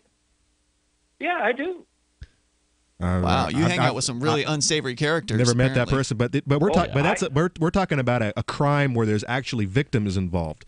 Robbing a bank. Correct. You guys would be the first to cry and scream if somebody went out and killed somebody because their car didn't have good brakes. Look, more than half of the states in this country don't have vehicle inspections, and you never hear those stories. I know. I'm in one of those states that don't have it. All right, but that's not the point. That's not the point. No, what you're saying is it's a law and I have to follow it. But it's a bad law. So what if the law is you're not allowed to be named Jack? You got to move somewhere else. Then I better change my name, hadn't I? Come on, Jack. Or as Martin Luther King once said, or actually wrote in his letter from a Birmingham jail, one not only has a legal but moral responsibility to obey just laws. Conversely, one has a moral responsibility to disobey unjust laws. So you disagree with that, right, Jack? I disagree with the fact that if you don't agree with the law, then go to your legislature, go to your whatever, and work at getting it changed. Don't tie up a policeman's time. So you're opposed to the concept of civil disobedience. Yeah, he's clearly opposed to that. And he also is blaming the victim. This is the attitude that we've been given before. It's like, you're wasting the police's time. So Martin Luther King Jr. should have just done what he was told. Gandhi should have just done what he was told. And Rosa That's what Parks. you're saying, right, Jack? Well, the thing is you're either... Those Jews should just report to the ghetto. If you're guilty. Don't disobey the Fuhrer. If you're guilty, why spend time telling the courts, tying up the courts and police officers because I don't want to pay? Blaming the victim, Jack. In this case, the officer made the choice to enforce a victimless crime law. He's the one who initiated this aggression, and Conan, or whoever it is that challenges that and goes to court, is just following the law. Conan, you're just following the law. It's your right under the system to go to the court and have a trial so they can prove their case against you. You do not have an obligation to plead guilty. They want you to, but you don't have an obligation to do that. So, Jack, you're blaming the victim in this case because the police can always choose to focus on real crime. And another time when this happened to us, because the people who love the state always trot this one out. It's like, you're wasting our precious police time. Well, they didn't have to respond. When we had a dozen people arrested at the jail for a peaceful protest at the jail, we call them the Trespassive 12, they literally brought out every cop in the region They brought out cops from surrounding towns, not just the Keene police, but they brought Marlboro, they brought Swansea, they brought Stades. They brought every adjacent town cop over there, every single cop. And somebody, of course, later complained, every cop had to respond. You took every single cop off the streets. It's all your fault, you trespassive activists. It's like, no. We were just standing there with signs. We were actually on our way out when this throng of police, phalanx of cops arrived to arrest us. They didn't have to send anybody. Nobody was in any kind of danger. There was no actual crime with a victim. But, Jack, you blame it on the victims. The victim in this case was Conan. Well, yeah. What you're saying is all those policemen that showed up knew there was only going to be 12 people, and they knew it was not going to be any violence. Is that what you're saying? Unless there's evidence of violence, then yeah, they should presume there's probably no violence. Nobody called them saying that there was a rioting crowd, that there was people throwing rocks. The police have to be there to find out if there's going to be violence. No. When a cop gets a call to a situation, they don't always have to presume that there's some sort of violent thing happening. If a cop gets a call to a shoplifting incident, the odds are that the shoplifter isn't in a fracas with people in the parking lot. If they were, they would have said that there's a fight happening, and then the cops would get there even sooner. So they can respond to things based on priorities. If they had any other calls of violence at that particular moment, they should have sent those officers there. If there was a domestic violence incident that just got called in, then some of those officers should have gone there instead of going out to the jail to deal with peaceful protesters where not a single rock was thrown, nobody was violent in any way, shape, or form, and nobody ever claimed that. And there is no history of violence taking place. Yeah, the only violence is on the behalf of the police. They're the ones who commit the violence. They're the ones who are threatening people with peaceful people in these cases. Again, I'm not talking about murder or rape. Those are calls where the police should be responding because there's an actual victim. But, Jack, thank you for the call tonight. I appreciate the discussion. The toll-free number here is 855-450-FREE, like freedom. That's 855-450-3733. And that's that attitude of, oh, well, you're the problem. You activist types, you people who actually believe you have rights and you want to stand on those rights, you want to use the system because that's what you're doing. That's what they always tell me to do. It's like, if you want to change the system, you've got to use the system. And here we've got Daryl here who goes there every week. Yep. And he knows the system backwards and forwards. And how long does it take to get a law passed in New Hampshire? Years and years and years. You got to change the mind of all these oldsters. A decade at least. If it's something that the governor really, really, really wants, then depending on when he says he really, really wants it, you might have to wait several months before the legislative filing period, which is in the fall, and then the session begins in January. If they fast track it, then you might be able to get it through both houses in about a month, and then it takes about 3 weeks to still get its way onto the governor's desk. So you're still talking on something that gets fast-tracked 6 months. And that's pretty unlikely. Because most of it's very unlikely. You're slogging, you're trying year after year after year, trying to get the thing through and convince more bureaucrats. Right, again, that's the fast track. Right.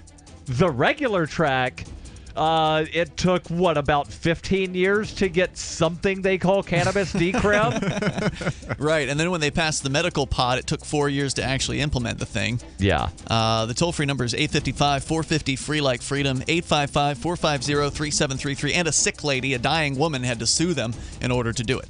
Yeah. And then she died. More coming up. It's Free Talk Live.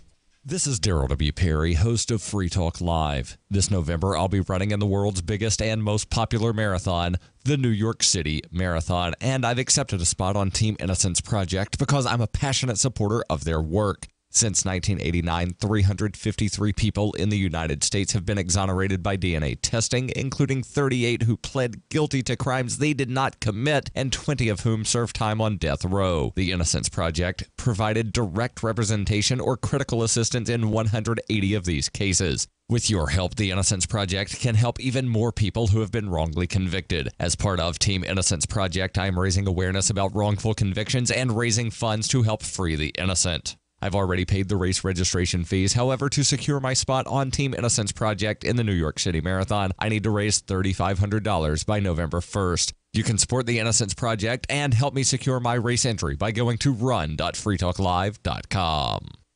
The Bitcoin.com wallet is a simple and powerful, full-featured wallet that allows you to send and receive Bitcoin Cash and Bitcoin Core with anyone, anywhere in the world. It supports both single and multi-signature wallets and is available in multiple languages. The Bitcoin.com wallet is available on Windows, Linux, Mac, Android, and iOS devices. Learn more at wallet.bitcoin.com. Zencash is an end-to-end encrypted system with zero-knowledge technology over which communications, data, or value can be securely transmitted and stored. With over 7,500 secure nodes, Zencash has one of the most distributed node systems of any cryptocurrency. Zencash is a platform for cryptocurrency and communications built by voluntarists for voluntarists, with the ideas of voluntary interaction being written into the white paper no less than half a dozen times. Learn more at zencash.com. That's zencash.com. Why did you move to the Shire? I moved here to the Shire because there's other people around who take liberty just as seriously as I do. I moved to the Shire because I saw videos of people challenging authority and thought that I could get support myself. It called to me, like, do this right now. I wanted to be around people like me who got it. And once I got here, I knew there was nowhere else that I wanted to be. I've always wanted to change the world. So I moved to the Shire to join people who were actually working towards doing the same thing. The people here are awesome, loving, and positive. It was for the adventure and for the feeling of something important is happening here. And I just wanted to come to sort of be part of that. Visit ShireSociety.com to read and sign the Shire Society Declaration and learn the reasons why, if you love liberty, you should immigrate to the Shire. Plus, add yourself to the Shire map at ShireSociety.com. That's ShireSociety.com. LRN.FM now has a Discord. Discord is a free text and voice chat platform, and we now have our own server with a bunch of channels at discord.lrn.fm. You can join other listeners as they chat about various things during our live shows, or anytime, day or night. Discord software is available cross-platform, so you can have it on whatever device you want and take your chats anywhere. Join our Discord at discord.lrn.fm. That's discord.lrn.fm. The new 4th edition of Healing Our World, The Compassion of Libertarianism, will take your understanding of liberty to a deeper level and has over 1,300 updated references, new cartoons, and a foreword by Dr. Ron Paul. With discounts for multiple book purchases, the 4th edition of Healing Our World is a great gift for the liberals, pragmatists, environmentalists, and Christians in your life who think libertarianism is cold-hearted. Get yours today at healing.freetalklive.com and use promo code FTL for a $5 discount. If you enjoy LRN.FM, please contribute to your favorite shows via their websites and become an amplifier at amp.lrn.fm. That's amp.lrn.fm.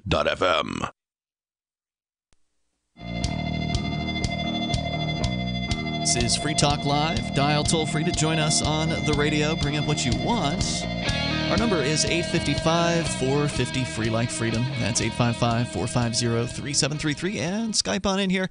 That's Skype username LRN.FM. Also, we've got the Discord on-air call-in line room, which you can join over at discord.lrn.fm. With you tonight, it's Ian. And Conan. And Daryl. We've been talking about civil disobedience and also civil obedience. Apparently, doing disobedience upsets people, and then it upsets those same people further when you also do civil obedience and take something to court because you're just using the system the way the system was designed. The way they told me to do it. And they are constantly doing that. They're demanding that we get involved in the system. Don't do civil disobedience, just get involved. Well, when you get involved in the system, then we get things like what they say to us at the school board meetings, Conan, where they're saying things like, you people shouldn't be here, or and whatever. Why didn't you show up to any of our meetings twice a month, every month, or all throughout the year? Then they don't want you to be at the meetings because then you're going to ask questions that they don't want to hear.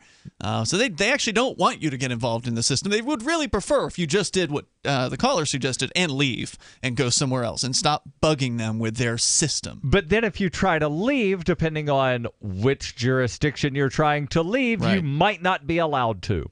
That's true. It's a crazy situation. So we're going to continue here with your calls and thoughts. But I do want to let you know about Liberty.menu, because one of the things that we can do right now, wherever it is that you are, is connect with other people who think like us, people who aren't big fans of the state, people who want to have freedom, more liberty in our lifetime, people who understand what freedom means, that you should be free to live your life how you want, as long as you don't harm anybody else. Individuals like you, perhaps, who reject the initiation of force and who agree to abide by the ethics of the non-aggression principle. Those are people that should get together, that should get to know one another, that should find each other. And Liberty.menu can help you do that. It can help you identify local business owners in your area that actually agree with liberty. So whether you're a customer or a business owner, you ought to go to Liberty.menu, or both, and you can list your businesses there, and then other people in your area can find you. Now, it's a newer site, so there may not be many businesses listed in your area. And if you're in New Hampshire, you'll see plenty. Yes. But outside of New Hampshire, there's some, but they need to get more filled in. And so if you are a freedom-friendly person and you want other liberty-friendly people to know about your business, you really ought to go to Liberty.menu, and you can add your business there. Or if you got more than one business, as a lot of entrepreneurs have more than one plate up in the air, add all of them. Add everything that you've got going on to the site, and maybe you're an event creator or promoter that, again, you want to reach out to libertarians, let them know about your event that you're putting on. There's an events category. There's also a digital content category for the creators out there as well. So go to Liberty.menu. There's a bit of a social networking aspect, and you can, of course, rate and review the businesses that are up there. You can go to Liberty.menu right now and get started. And if you want, use code FTL, and then you'll get a Free Talk Live listener badge as we go to the Discord on-air call-in line room, where John is on the line in New York. John, you're on Free Talk Live. Go ahead. Hey, in the wake of the U2 office shooting, I'd like to get the guy with the beaver teeth opinion of gun laws. I'm not sure who you're talking about. The guy with the beaver teeth. Can you actually not be mean when you call Well, in? I don't know his name. I'm sorry, I don't know his name. Will want to actually talk to you if you No, don't I don't call know up his and insult name. them. I'm just trying to ask. Well, we can go around the table here and give everybody's opinion. What was the question exactly? I just want to get you guys' opinion on gun laws. Start a conversation about that. Yeah, we can definitely do Didn't sound like you wanted to start a conversation. No, it sounded like you just wanted to insult people. Yeah. But we'll give you the opinions. Go ahead. Daryl, you can start. I don't think that there should be really any laws on guns. The only law that I think should exist is if governments are going to buy it, I should be allowed to buy it. And there actually is a piece of legislation floating through the legislature right now. It died. It died? Oh, well. It was a good try. It would have made it so the government could not purchase any equipment that was not available to the average person. Ooh, I like that. That was not available on the open market. Yeah. So, Conan, your opinion on gun control, gun laws? I think the question was the YouTube shooting, and I have to admit I don't know anything about it. I thought it happened sometime yesterday. I haven't been able to look at it. I'm going to tell you about that. Some Persian girl who claimed to be a bodybuilder, vegan, animal lover. Yeah, very very interesting story. But as far as I agree, Daryl. The way I read the Second Amendment. It says a well-regulated militia, and that is I should be able to have and own any weaponry that the military owns. And that includes nukes, which I don't agree with should be floating around there, by the way. Right, and some states, New Hampshire being one of them, they recognize the organized militia and the unorganized militia. And the unorganized militia is every able-bodied person between the ages of, I believe it's 18 and 65. Well, I mean, where this is leading to, all you have to do is pick up a history book, and you're gonna see exactly where this is leading to. You've got all of our youngins, all of our Zers and our millennials and Zers, who are actually throwing their ability to defend themselves in the future. They're throwing it away. They're giving it to the government because they expect the police and the military to protect them. And we know what's coming next. Well, they've had the police trotted around all their lives. They go to the government schools. They have cop day. And they're in lockdown. Yeah. And they got the cop walking around with a rifle slung over his shoulder. Yeah, I remember when they had Cop Day when I was in school. This was back in the 90s, where they'd bring out like the SWAT team, they'd land the helicopter in the field and make a big show about, how badass they were.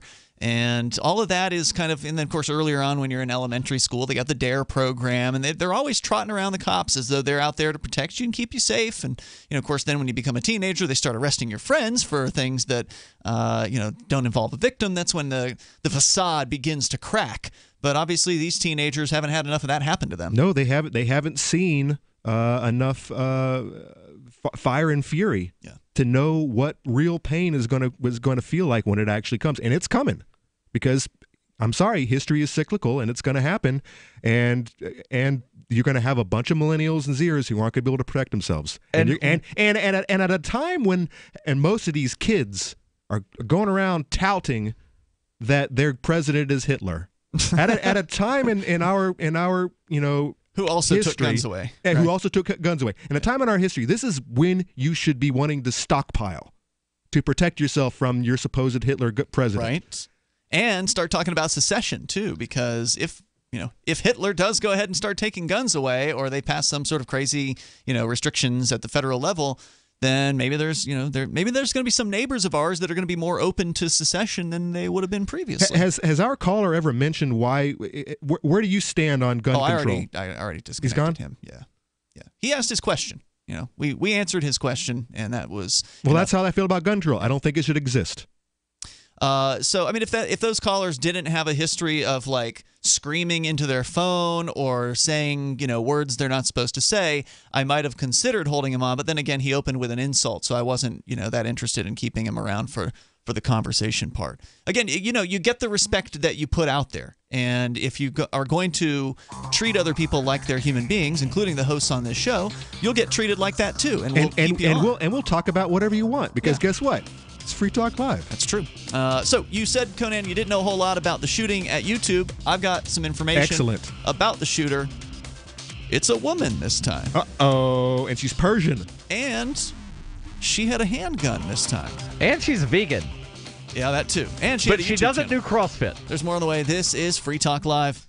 Face it, today's electric power grid is more vulnerable than ever. From natural disasters to EMP attacks and hacking, the grid could be crippled for days or even decades in the most dire scenarios. Visit quantumharvest.net to see our built-to-last EMP-protected solar power systems. While millions suffer, you'll have vital power for water pumps, refrigeration, and sanitation. Now that's peace of mind. EMP-protected solar power systems for every need and budget. See our full range at quantumharvest.net.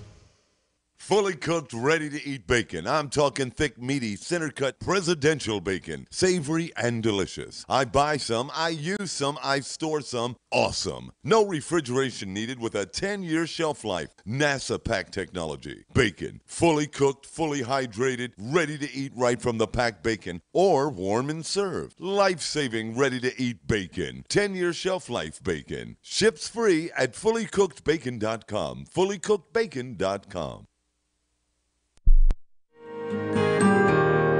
So the protection of life, liberty, and property is what the Free State Project is all about. But it's an effort to move 20,000 people who understand. It's about demonstrating to the entire country that, we can have a free market, a truly free market. Making it just a freer, great place to live.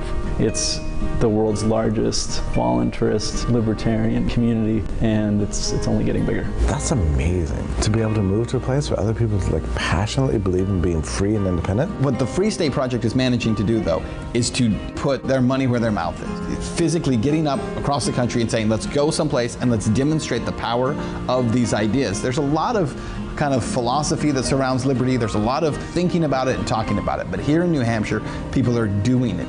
101 Reasons Liberty Lives in New Hampshire, a documentary by Free State Project Early Movers. Watch it free at 101reasonsfilm.com. 101reasonsfilm.com. Cell 411 is a free app for Android and iOS that replaces government-controlled 911. Cell 411 allows you to preset a group of friends or private organizations to show up at any emergency. Cell 411 is a nightmare for the state because it proves their so-called services aren't needed. Cell 411 has had thousands of installs, and of course it's covered by the BIPCOT no government license. Cell 411 because your friends won't shoot you when you're in trouble. Without the government, who would build the emergency services? You and Cell 411. Get it today at getcell411.com. The three most important things you can do for Free Talk Live are: 1, share one episode a week on Facebook or in some other social networking site. 2, buy the things you buy online through shop.freetalklive.com. 3, give $5 a month to the AMP program. It's my firm belief that Free Talk Live's AMP program is the best use of your charitable dollar among liberty-oriented organizations.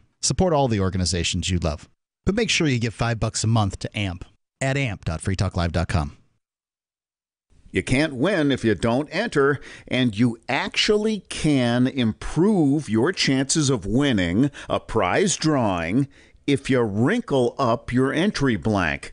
I'm Holland Cook from survivalspeech.com, and I speak from experience. Why this works: if they'll be spinning the drum before drawing, your entry blank will move around more than, and not adhere to, other perfectly flat entry blanks. And if they don't spin the drum and merely reach into a box full of other perfectly flat entry blanks, many of which are sticking together, yours will feel different to the person reaching in. When you win, act surprised. And if you're looking for work, this is a metaphor. For more tips on sticking out in a world where just too much blends into the blah, blah, blah, hit survivalspeech.com. I'm Holland Cook. Join the LRN.FM Discord for live chat 24/7 at discord.lrn.fm. That's discord.lrn.fm.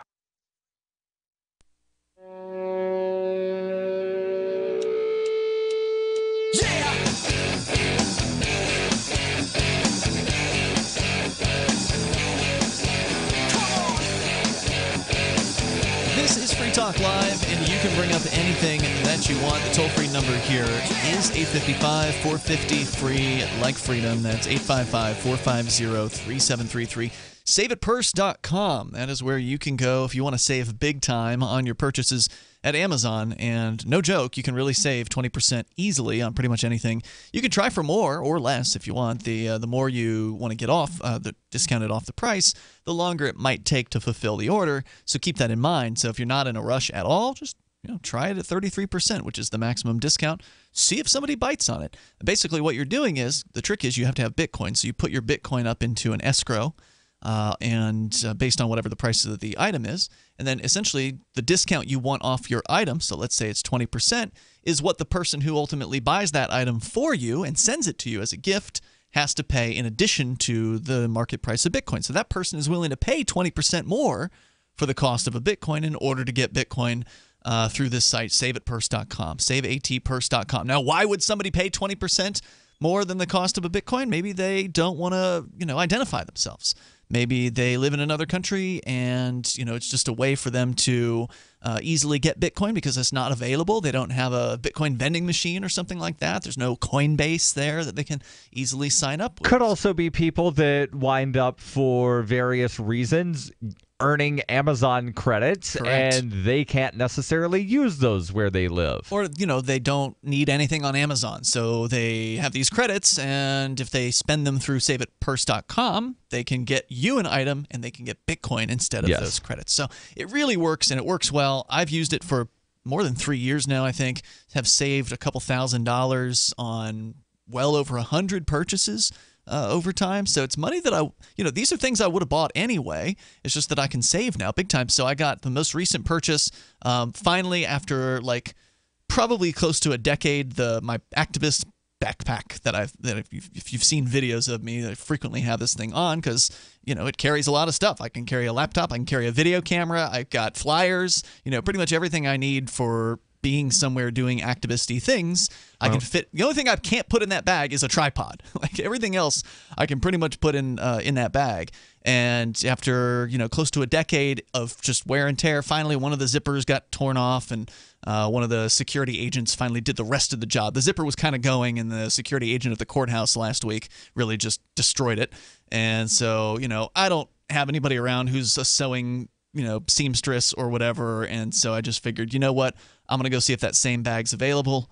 Got it up on saveitpurse.com, and it's pretty much the identical bag with a few coloration differences, a few minor pocket changes on the inside. I can't tell the difference. Yeah, there's basically no difference between them. And I got this thing down from like $67, $70 down to like $50, $55. Nice. So I mean, it was delivered in 2 days. So really, there's no reason not to do this. By yours truly, probably. It might have been you. Yeah, I don't know.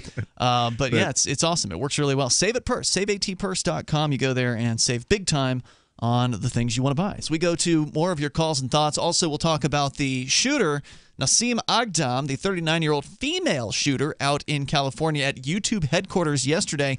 But first, we've got David. He's calling from Detroit, and you're on Skype. Go ahead, David. Hey, how's it going, guys? What's on your mind tonight? So I kind of wanted to talk about the Creeper Act and why prohibition of that sort of thing typically doesn't work. Okay, let's remind our audience who might not have been tuned in when we talked about this, what is the Creeper Act? Okay, so yeah, the Creeper Act is an act that basically wants to ban sex dolls depicting, underage or, underdeveloped children. Correct. Yeah, there's some U.S. representative who's on a crusade to create a new prohibition for the United States to prohibit certain sized sex dolls. Creeper is an acronym. Yes, of course it is. Standing for Curbing Realistic Exploitative Electronic Pedophilic Robots. Yeah. So anyway, go ahead. So yeah, I kind of wanted to talk about, kind of a story that's personal to me specifically. And that's the fact that as a child, my father ran a Christian ministry, and, I was raped several times as a kid. Oh my. By whom? By different students, like college students within the ministry. So, jeez. I want to talk about this because I would much rather have that happen to a doll, although I find it horrible you'd want a doll depicting underdeveloped children. I'd much rather have it done to a doll than to a young person, just because of the amount of times it negatively affects me every single day. And, it's kind of underreported on how often it happens to males, but it did happen to me. And it's just, like I said, I would much rather have it happen to some fake doll. Now, the theory, though, I mean, with the people who would counter you would say, well, what if the dolls make these guys want to do it more to a real person? Yeah, what if it's a gateway drug to bigger and nastier things?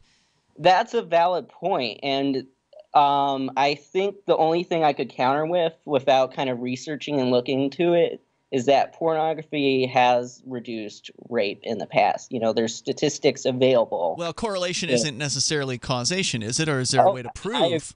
Is there a way to interview potential rapists and say, hey, did you decide to not rape because you watched porn? I mean, I don't know if you'd be able to identify those people, so it might be hard to study that. Oh, no. Just talk to Pornhub. They probably know everything.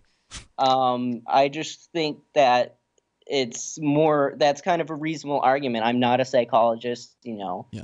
I don't know a lot about that, but that's what I would have to say. I would also say that even if you were to ban it, which I understand where the people who want to ban it are coming from, banning stuff doesn't work. It hasn't worked for weed. It hasn't worked for, it definitely didn't work for alcohol. Doesn't work for drugs, won't work for guns. It's like Gene, the Christian anarchist, said in the chat room when we first discussed this issue, I think last week.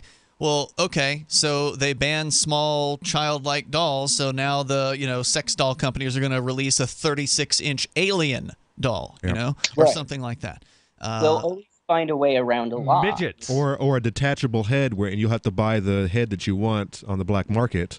No, Right. you can't have detachable heads because then that promotes decapitation. Oh, God. Well, I mean, the whole idea of, and you're absolutely right, of course, David, is that, prohibition doesn't work. It's only going to drive these things underground. Then you're going to have black market doll sales, and who knows what that's going to end up looking like. And it's just very undesirable to prohibit things because then criminal enterprise takes over that particular business. It doesn't ever go away. And ultimately what they're talking about here is criminalizing thought. I mean, they're talking about making ideas illegal. They're talking about what it is that's going on in that person's head, because there's not an actual crime against a victim if there's somebody who's having sex with a doll. It's bizarre, it's strange, but there's no victim. Absolutely. David, I appreciate you sharing that. I appreciate you sharing your own past because that sounds really horrifying. And if you want to talk more about that, you're certainly welcome to do so. But if not, I'll understand. Dave, one quick question. What was what Christian denomination did you grow up in? Actually, evangelical. Yeah. So these were supposed evangelical Christians who raped you. Yeah, they were evangelical college students for a college ministry at a pretty well-known university my father ran. So, And where do you currently stand in the Christian faith? I'm atheist. Yeah, I wonder if that had something to do with it. Yeah. It's a lot of things. I grew up in the church as well. I'm not a fan. Were you a preacher's kid? No. But I got beat up by the preacher kids. Did you want to talk? Because I could ask you more questions about it, David. Yeah, go ahead, I guess. How old were you when you were first raped, and what was the circumstance? Yeah, so I don't like to remember it, but it happened at this event around Christmas. I was really young. I was under 7 or 8 years old, I think, the first time it happened. So I was definitely not anywhere close to being fully developed. But it was at this kind of Christmas event. It was an event before, I think, New Year's and Christmas, and it just kind of happened. They were celebrating. I guess I think I remember the guy taking me to the bathroom saying. Hang on one moment here if you want. Stand by, David. More coming up. 8:55, 450, free like freedom. This is Free Talk Live. Cryptocurrencies are successful because of good technology. The liberty-loving voluntarists who founded Zencash in 2017 took the best tech, like zero-knowledge anonymity and decentralized autonomous organizations, and are creating a secure platform for money, messages, and media that can be sent to anyone, anywhere in the world.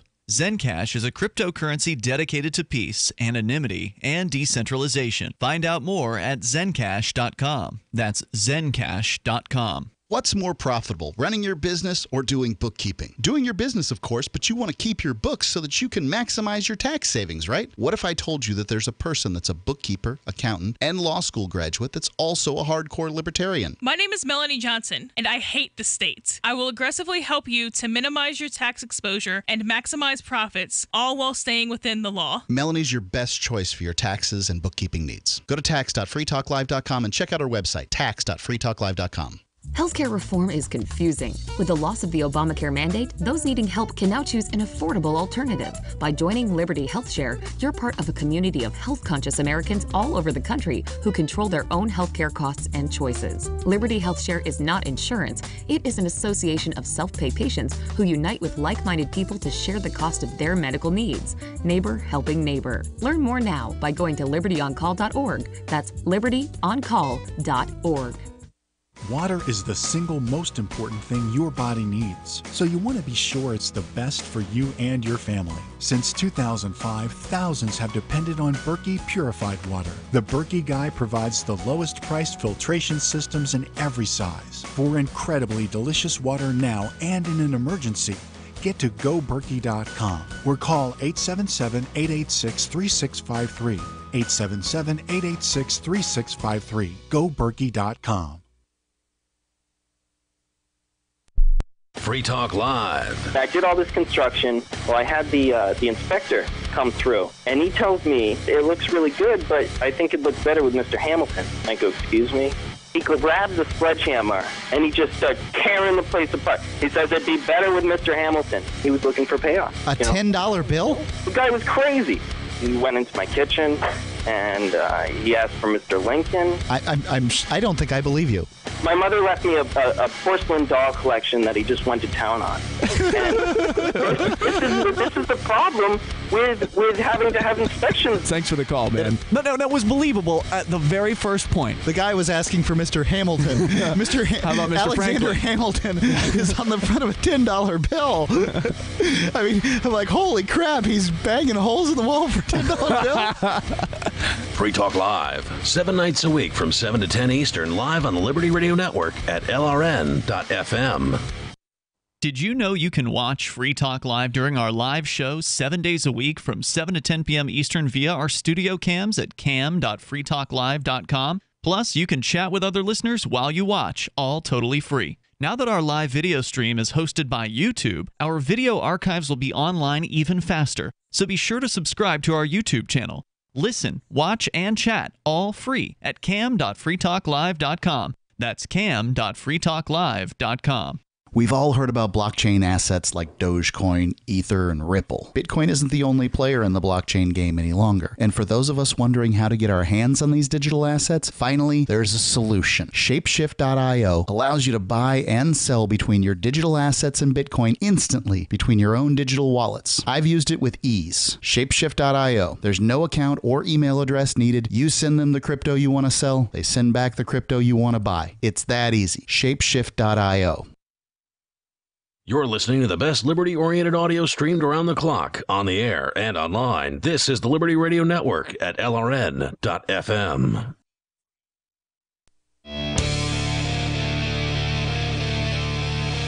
This is Free Talk Live, and you can dial toll-free to join us here, 855-450-FREE like freedom. That's 855-450-3733.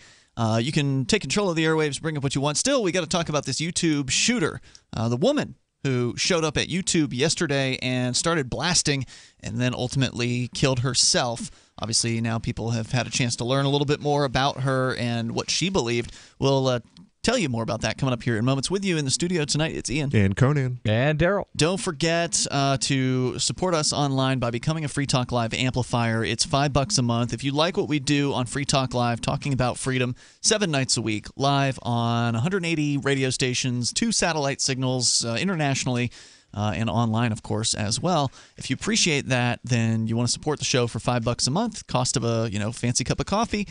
You can help us out by going to amp.freetalklive.com. AMP stands for Advertise, Market, and Promote. amp.freetalklive.com. That's money that we can invest into Free Talk Live that we can get on more radio stations with, so we can spread the ideas of freedom even further. And you get cool perks like access to the AMP-only call-in lines, the AMP-only podcast, the AMP-only Facebook group. There's also AMP-only Discord chat rooms as well, and more. Get all the details. Get signed up with credit card, PayPal, also Bitcoin Core over at amp.freetalklive.com. We've got David on the line with us from Detroit, who has treaded into some unfortunate and disturbing territory. And you had said, I'd asked you, do you want to talk about this? You said you were willing to, but at the same time, you also said you don't like to remember it. So I'd understand if you said, hey, I've had enough, guys. But I found myself curious when you told us that you were raped multiple times as a child as you were growing up. Your father sounded like a preacher of some sort, and it was an evangelical religion, which, as one of our chatters in the Discord chat, Singularity, pointed out, never trust sex-starved people. And just like we've talked about how politicians will rail against some sort of topic or whatever, and then it turns out that they actually, they want to prohibit gay sex, but they are actually secretly having gay sex in the bathroom. They're the ones found in the bathroom Right. 10 years later. People. Yeah. So it makes me wonder about this Representative Daniel Donovan from New York's 11th Congressional District. The guy who wants to pass the Creeper Act banning the child sex dolls. He's the prime sponsor. Yeah. There are 32 co-sponsors. The bill was sent to a committee about 2.5 months ago. Search his house. He's probably got 5 of them hanging in the closet. Nothing has happened. Yeah, you want to know a man or woman's shortcomings? Ask them what kind of law they want to pass. There you go. And they are going to project their shortcomings and their weaknesses on the rest of us. So, I have no doubt your New York guy is in that boat. David, not my New York guy. I'd asked you the first time something where you said you were raped on multiple occasions, where something happened to you. You said you were very young, 7 or 8 years old, and you were at some sort of an evangelical event? Yeah, that's correct. It was between Christmas and New Year's. And so, was this somebody that you had trusted was it a stranger, a person that you met for the first time? What was the Yeah, situation? so it was a college student, I believe, and I trusted him, or I thought I did. They kind of would let me give me piggybacks, kind of piggyback rides like on their shoulders and whatever, and I kind of trusted them, and it went downhill from there. And so there was what was it? A gathering of multiple people. Did he act alone? Was he with a group? I think in that specific instant, it happened alone. However, there was a separate incident where it happened between two guys. Wow. And the first time, he presumably, did he get you alone somewhere? How did he do it?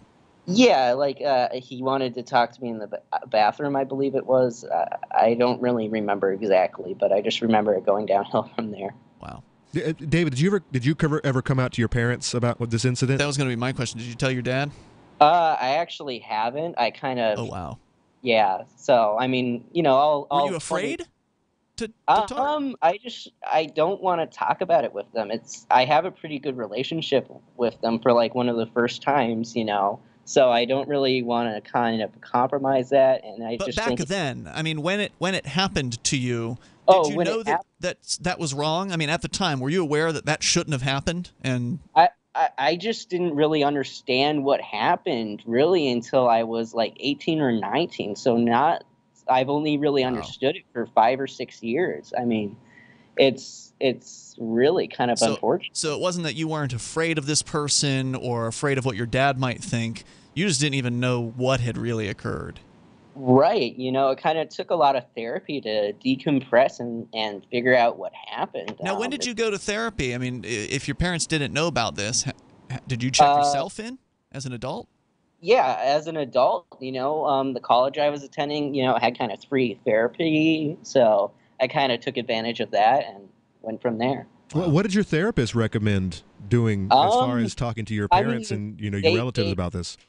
They've recommended me talk about it with family members, both my parents and, other family members. But I kind of just don't want to. And maybe that's my own problem. But is it that because, I mean, obviously you're talking with us about it and you don't know us. Is it because, you're worried about what your dad will think, that he won't believe you or that he'll be angry? Or it might ruin his faith? He'll be, what? Or it might harm your father's faith in the system, in his own system. I mean, I'd be happy if it harmed his faith in the system. I think the reason why he's a Christian is the amount of control he has, or he thinks he has with, with his religion. But I guess I just really haven't wanted to talk about it with family members. Obviously, I've never met any of you guys before. You've probably never heard of me before, Right. but yeah, this is your first call, I think. I don't think you. I've called a handful of times. Oh, you have? Okay. Yeah. I scrolled back on Skype and I didn't see any previous calls. You must have called on the On other Tel, ones. I think. I've been in AMP for a while, I believe. So. Okay, cool. Hey, man, thank you for doing that. And I appreciate you, treading into some what is very obviously uncomfortable territory. I hope that you've been able to have relationships since then that have been somewhat healthy. No, limited, but yeah. How old are you now, if you don't mind? I'm 23. Okay, so pretty fresh out of college then. Yeah. Very good. Any other questions for him, guys? While we've got him. Thanks for calling, David. David, thanks for calling and Yeah, sharing thanks. that tonight. I appreciate hearing from you. And that's a guy who was raped as a child, saying there shouldn't be a law against these sex dolls.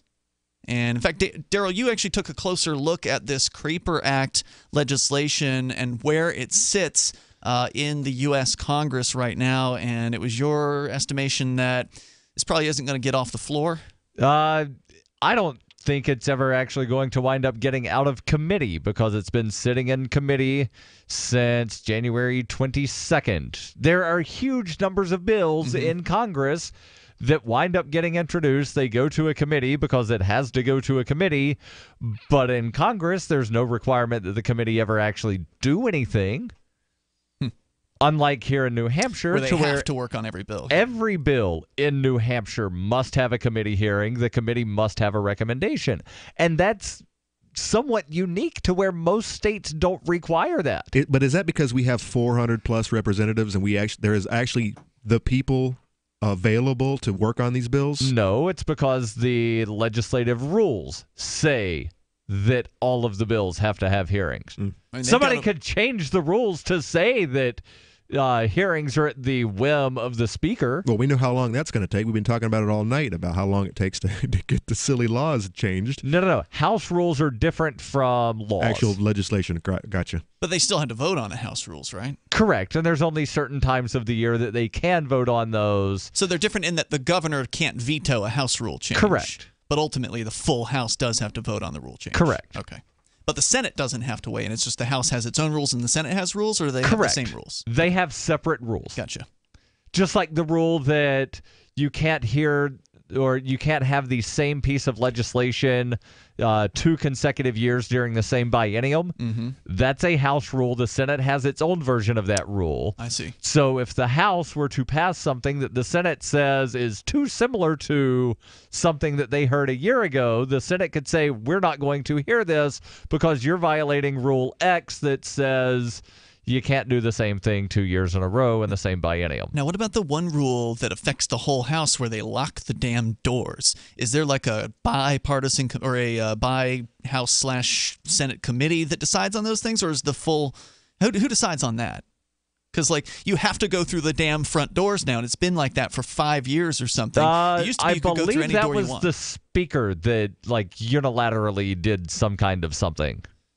But it affects the Senate, too, right? So you're saying the Speaker of the House made that decision. All members of the legislature and all state employees that work in either the State House or the Lob, they get a little key card where they can go through those other doors. Right.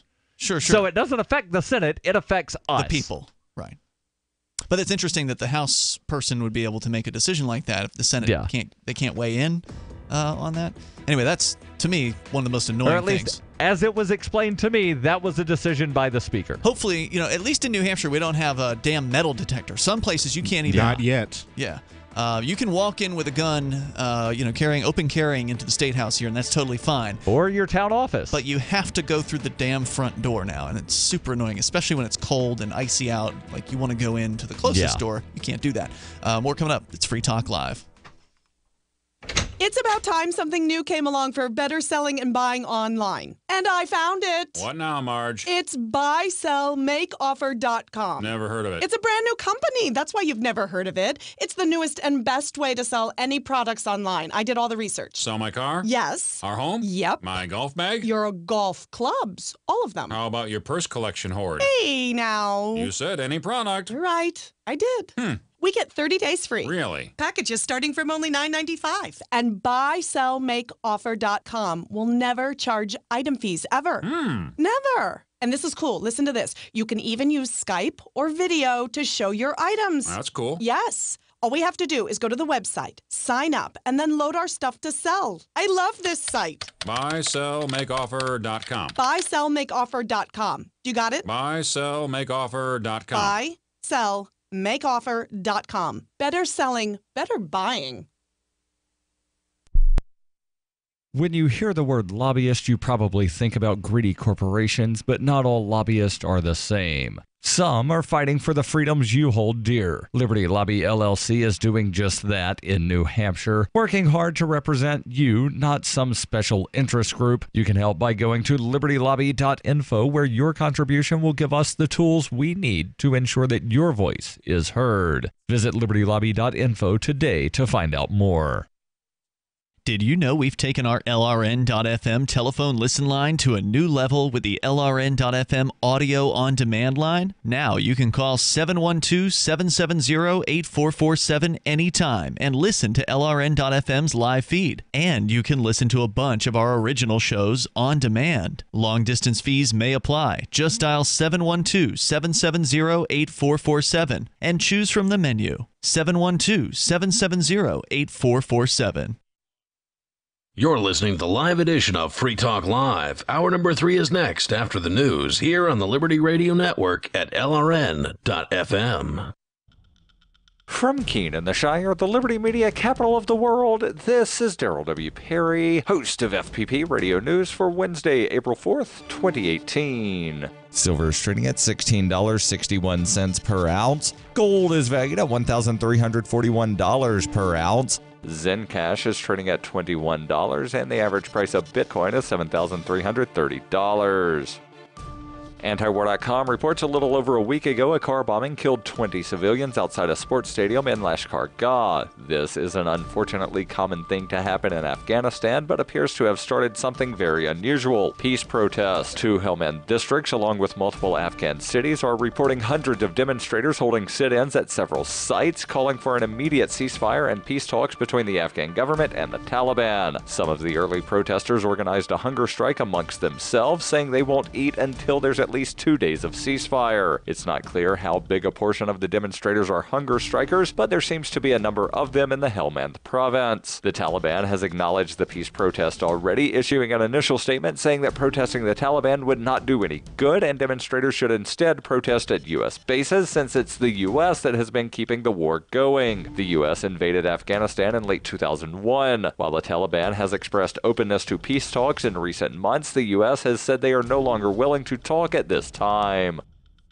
For over 40 years, Roberts & Roberts Brokerage has been a trusted source for buying and selling precious metals. Gold, silver, platinum, and palladium. They don't feed the banks. They're Bitcoin preferred and have removed the minimum purchase amount for all orders paid in the digital currency. Call Roberts & Roberts Brokerage today for knowledgeable advice on buying and selling precious metals and a forward-thinking approach to new technologies. 800-874-9760 or visit online at rrbi.co.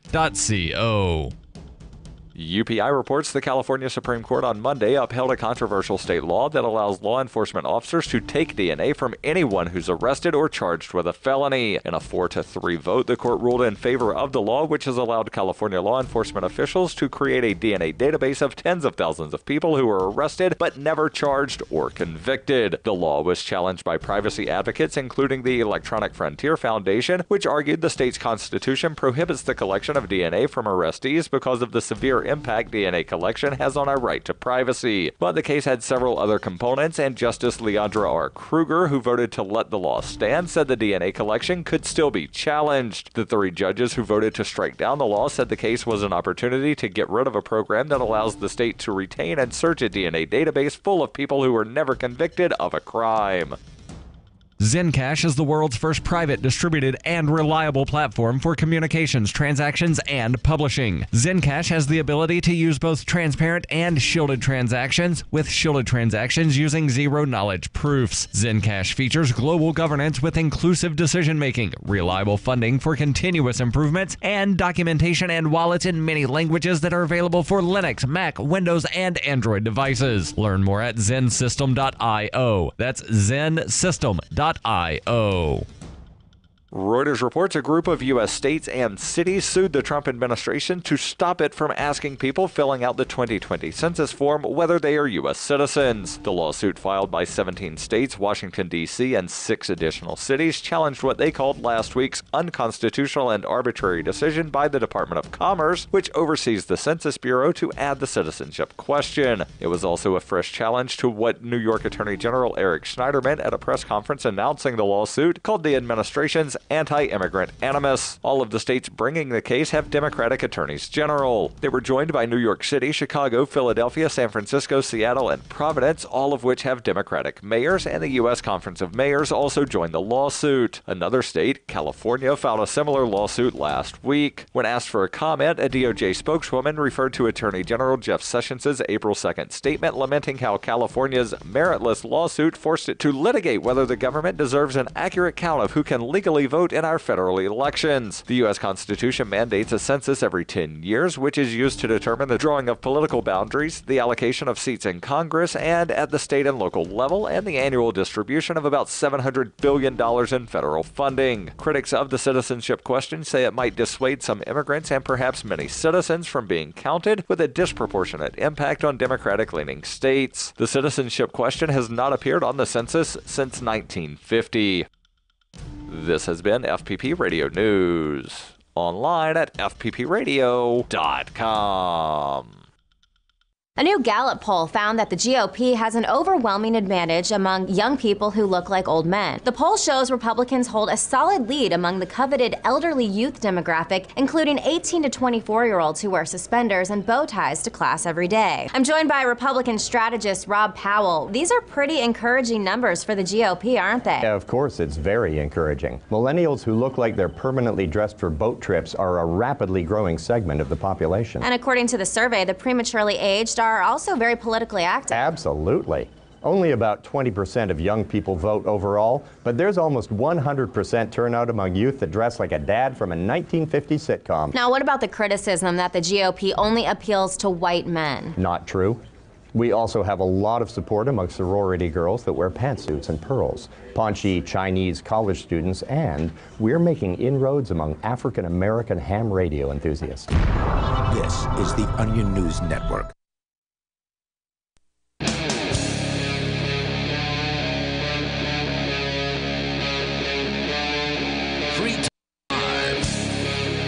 Free Talk Live. You can bring up anything that you want. Just dial toll free to join us here at 855-450-FREE like freedom. That's 855-450-3733. Tonight, it's Ian. And Conan. And Daryl. So, Conan, you'd asked about the YouTube shooter that happened yesterday in California. 39-year-old Iranian animal rights protester. Yeah, she doesn't really fit the bill, does she? She's not your typical shooter because most of them are male, at least in the experience, my recollection. I don't remember the last time. I guess the San Bernardino, there was an alleged female shooter there, wasn't there? Wasn't there two shooters? The wife? Yeah, there was a wife. Yeah. But a lone wolf female shooter in this particular case. Not just female shooter, but in something that is being referred to as like a mass shooting, which now winds up being anything where 3 people plus the shooter wind up being hit with a bullet. Yeah, I have a problem with that. The definition? Yeah, more than 3 people. I think it needs to be a mass needs to be a little bit more than 3. A dozen at least. I don't know, man. It's all just an arbitrary number. I mean, we're talking about victims here, and certainly shootings are probably just one-offs most of the time. So if you get above 3, you're probably into a different category. Yeah. But the woman who opened fire, according to the Daily Mail in the UK, on 3 people before killing herself at YouTube's California headquarters has been identified as a frequent user of the site who was furious with the company for their, quote, dictatorial, unquote, new policies. And there have been a lot of people upset at YouTube over the last couple of years. I've seen YouTubers come on their channel and make impassioned pleas to their audience saying, hey, YouTube demonetized my content. Yep. I used to be able to support myself off of YouTube, and now I can't anymore. Please go to my Patreon Go to my site. Patreon, yeah. Or go to some other crowdfunding site. And so I was trying to find some info on when was the last female mass shooter and stumbled across an article from Live Science where they say that female mass killers are so rare. This a quote from James Garbarino, psychologist at Loyola University in Chicago. He says it's so rare that it has never been studied. There aren't enough cases. Wow. They then go on to cite that women commit only about 10 to 13% of all homicides in the United States and are less likely than men to wind up using firearms, with only 8% of perpetrators of firearm homicides being female in comparison to 40% of women who use poison and 20% who wind up using fire. Isn't that like a woman? Reminds me of the poison. The thing where some lady told Winston Churchill, "Sir, if you were my husband, I would put poison in your tea." And he said, "If you were my wife, I would drink it." Nassim Agdam, age 39, shot a man and 2 women with a handgun when she stormed YouTube's headquarters in San Bruno on Tuesday afternoon. Agdam was a prolific YouTuber who had ranted online against the company's new policies and accused them of censoring her videos. Witnesses say Agdam was wearing glasses and a scarf when she managed to walk onto the YouTube campus and open fire on employees in what police believe is a random shooting. Meaning that the victims are random, not the fact that she went to YouTube. Right. Law enforcement said that initially the shooting was being investigated as a domestic dispute after early indications that she had shot her boyfriend. However, Subsequent reports has said that's not the case. Agdam, who was a self-described animal rights activist and a vegan bodybuilder, had a significant – there can't be too many of those. Vegan bodybuilders, right? Like, shouldn't you be eating protein if you're going to be doing bodybuilding, Daryl? I mean, I'm not an expert. Yes, and there are non-meat ways of getting protein, but everything that I've ever heard about any sort of elite athlete that is now a vegan, they were not a vegan throughout their entire life. They became vegans after becoming elite athletes. Now where did they get the bodybuilder? Is that from her actual statement, or is this like her Facebook category where someone delved into her data? She's made claims about herself. She self-describes as a vegan bodybuilder. Okay, well, and she's not. She's very slim and tall, and she's not a bodybuilder. She had a significant online presence, they say, with multiple YouTube channels and social media pages. In a video that Agdam posted in January of last year, she vented about her content being censored. She also said that her YouTube channel, which had more than 5,000 subscribers, used to get many views, but claimed she started getting less when the company filtered her videos. Agdam's YouTube channels and social media pages were all removed in the hours after the shooting. That is such an annoying thing. It is extremely annoying that they do that, and then you never get to find out who these people are. Right. Who might be interested, and I'm not really, but I mean, maybe I want to actually report on this woman and actually dig in, and learn about it, and maybe prevent this from ever happening again. But this person doesn't exist anymore. They have just scrubbed the interwebs of every article, all of her social media. It's all gone. Right, unless you are on the ball and you find out this person's name before YouTube or Facebook can go and pull their profile, and you go and copy the page. You're not going to screenshot everything. Yeah. I mean, it's. I really, really hate how they do this. Her father, Ismail Agdam, said she had told family members that YouTube had stopped paying her for content that she posted on the site. YouTube video creators can earn money from advertisements, but for various reasons, the firm sometimes demonetizes channels, meaning that clips don't run with advertisements. And that has been a large point of complaint from many YouTubers who, as I said, had been making money on YouTube, and then all of a sudden they see their revenue drop by half or more. Right, and while I tried to always click the little monetize thing, I never really got much of anything. You should be able to set a default to where it always monetizes. I think I wound up, like one time getting a check because I had crossed whatever threshold, but I wound up getting an email not too long ago from YouTube saying that because I'm no longer getting, which I never did get, 10,000 hours of views per month. Right, they raised the threshold. They created a new new goalpost or whatever for you to pass. So instead of just saying, "Oh yeah, we'll keep putting pennies into your account, and then once you get $100 worth of pennies, 10 we'll years from now give you a check in 10 years." Now they're just saying, "Yeah, we're not even going to count your pennies. You're not even worth our time." Is basically what they're saying. All of my accounts have been deactivated years ago. I have too many copyrighted material on mine. And that doesn't have anything to do with their time. It's all an algorithm, so it's not like it's some extra time for an employee to calculate something. It's just they just don't want to spend the money. They just want to take the money and put it on their big channels, and that's it. My guess is that this woman here, she wound up not crossing some threshold and maybe no longer getting whatever money she was getting. Or maybe her stuff wound up being classified in one of these prohibited categories. In this case, the father... It's time for Pornhub to take over.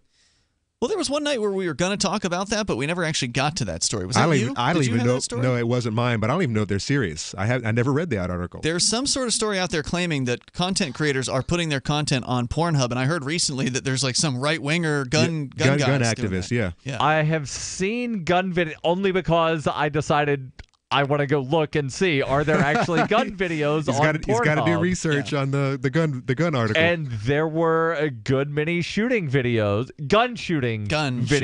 Interesting. On the Pornhub. And they haven't been taken down, which is interesting because you would think that Pornhub, I've seen Pornhub sign on to some kind of lefty sounding things before, so I just don't know. I wonder if they just don't know the videos are there, or maybe they don't care. Maybe they are. They probably don't care. More free speech platform at this point. But again, YouTube used to be a free speech platform back in the day, and now they're a big corporate mess. They have 49 videos for AR-15. And that's probably AR-15, the gun. There's probably not some sort of porn in there, but regardless, the screenshots for all of these show people with guns. Brings new meaning to the term gun porn. Right? Yeah. Agdam's father, Ismail, said that she had told her family members that YouTube had stopped paying her. Indeed, he further warned the police that his daughter hated YouTube and that she might be headed to their headquarters. So Dad had some kind of idea that this might be where she was going. He, in fact, reported her missing on Monday morning after she'd gone 2 days without answering her phone. And when police contacted him at 2 a.m., they had found her sleeping in her car, roughly 470 miles from her hometown. This was before she got to YouTube. She was on her way there. There's more coming up. 8:55, 450, free like freedom. You can join us here. This is Free Talk Live. She seems happier. Her fur is so much shinier, silkier, softer. She has really mellowed a lot. Sheba is 105 lean pounds of shiny, smooth, happy dog for life. The shedding has stopped. The itching has stopped. Since 2001, we've helped more than 250,000 dogs get over their nutritional deficiency miseries. And saved our customers bazillions in vet bills. Everything we tried failed except the Dinovite. Come to Dinovite for help. DINOVITE.com. If you want the dog to be healthy, you got to feed it something healthy. The omega-3 fatty acids, flaxseed, zinc, alfalfa, the digestive enzymes that are cooked out of regular dog food. Dinovite is nutrition. Dinovite for life. Don't let your dog itch, scratch, stink, or shed like crazy. Come to Dinovite for help. 859-428-1000. 859-428-1000. DINOVITE.com. What's more profitable, running your business or doing bookkeeping? Doing your business, of course, but you want to keep your books so that you can maximize your tax savings, right? What if I told you that there's a person that's a bookkeeper, accountant, and law school graduate that's also a hardcore libertarian? My name is Melanie Johnson, and I hate the state. I will aggressively help you to minimize your tax exposure and maximize profits, all while staying within the law. Melanie's your best choice for your taxes and bookkeeping needs. Go to tax.freetalklive.com and check out our website, tax.freetalklive.com. I've said it many times on air, and I'll say it here. The New Hampshire Liberty Alliance is one of the most important organizations for freedom in the world. New Hampshire is ground zero for freedom, and the NHLA is the best organization at promoting effective liberty activism. This ad is sponsored by Free Talk Live, and I, Mark Edge, am a lifetime member because I believe in the NHLA. Please check them out at nhliberty.org. Not everyone can move right now, but you can support the cause. Donate top cryptocurrencies or old-fashioned U.S. dollars, nhliberty.org. Visit their website and see what they're all about, nhliberty.org. Is spreading the message of liberty, cryptocurrency, and peace around the globe worth $2 per month to you? As you may already know, in addition to our internet feed, LRN.FM broadcasts on free-to-air satellite across North and Central America, as well as Sub-Saharan Africa. And we've been available on satellite for free 24/7 since 2010. The LRN.FM free-to-air satellite signal is reaching some of the most oppressive regimes in the world, and there's no doubt our ideas are making an impact. You can learn more about the channel's impact by watching the 3-minute video at fund.lrn.fm. If you'd like to help free minds globally with our ideas of liberty, cryptocurrency, and peace, you can donate as little as $2 per month via fund.lrn.fm. You can help us continue and expand our satellite broadcast to multiple continents. Visit fund.lrn.fm today, and thank you for your help. Don't forget to share the link on social media. That's fund.lrn.fm. If you want to know the latest about Free Talk Live before we go on the air, all you need to decide is how you want it delivered. It's your choice. Visit news.freetalklive.com. You can get emailed announcements and participate in contests via our email updates list. Plus, we have a Twitter account that you can follow and a Facebook page where you can become a fan. So visit news.freetalklive.com to get news about Free Talk Live as soon as it's announced and the way you want it delivered at news.freetalklive.com. That's news.freetalklive.com. Hi, this is Mark Edge of Free Talk Live. Michael W. Dean's book, User's Manual for the Human Experience, changed my life. In a culture that attempts to turn you into a compliant victim, this book gives you implementable steps on everything from how to be aware of your environment, walking down the street, to business, to how to handle a toxic person in your life. If you're a human, you need to read this book at least once. Go to Amazon and get the Kindle version, or paperback, or an audiobook of A User's Manual for the Human Experience. Do you love Twitter? Make sure you favorite the LRN.FM Twitter account so you can receive our tweets at twitter.lrn.fm. That's twitter.lrn.fm.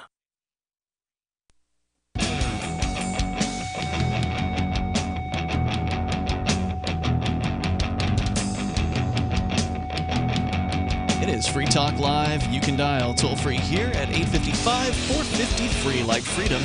855-450-3733. The Skype username here is LRN.FM. And we want you to know about Bitcoin.com, longtime sponsor here on Free Talk Live, and the destination for people who are new to Bitcoin. If you've never taken the time to research Bitcoin, go and learn about it from the easiest to remember URL, Bitcoin.com.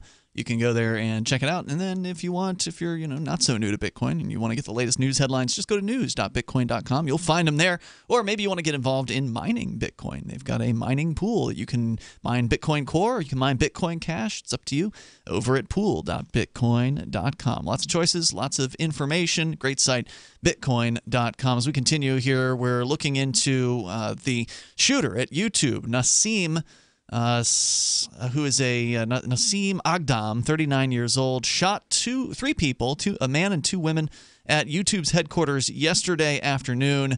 And she was mad because YouTube had demonetized much of her content, and she also believes YouTube, in addition to demonetizing her content, has essentially blackballed her content. So they didn't ban her channel, but they put her down into wherever the dregs would be that she doesn't get, she doesn't get in any related video suggestions or anything like that.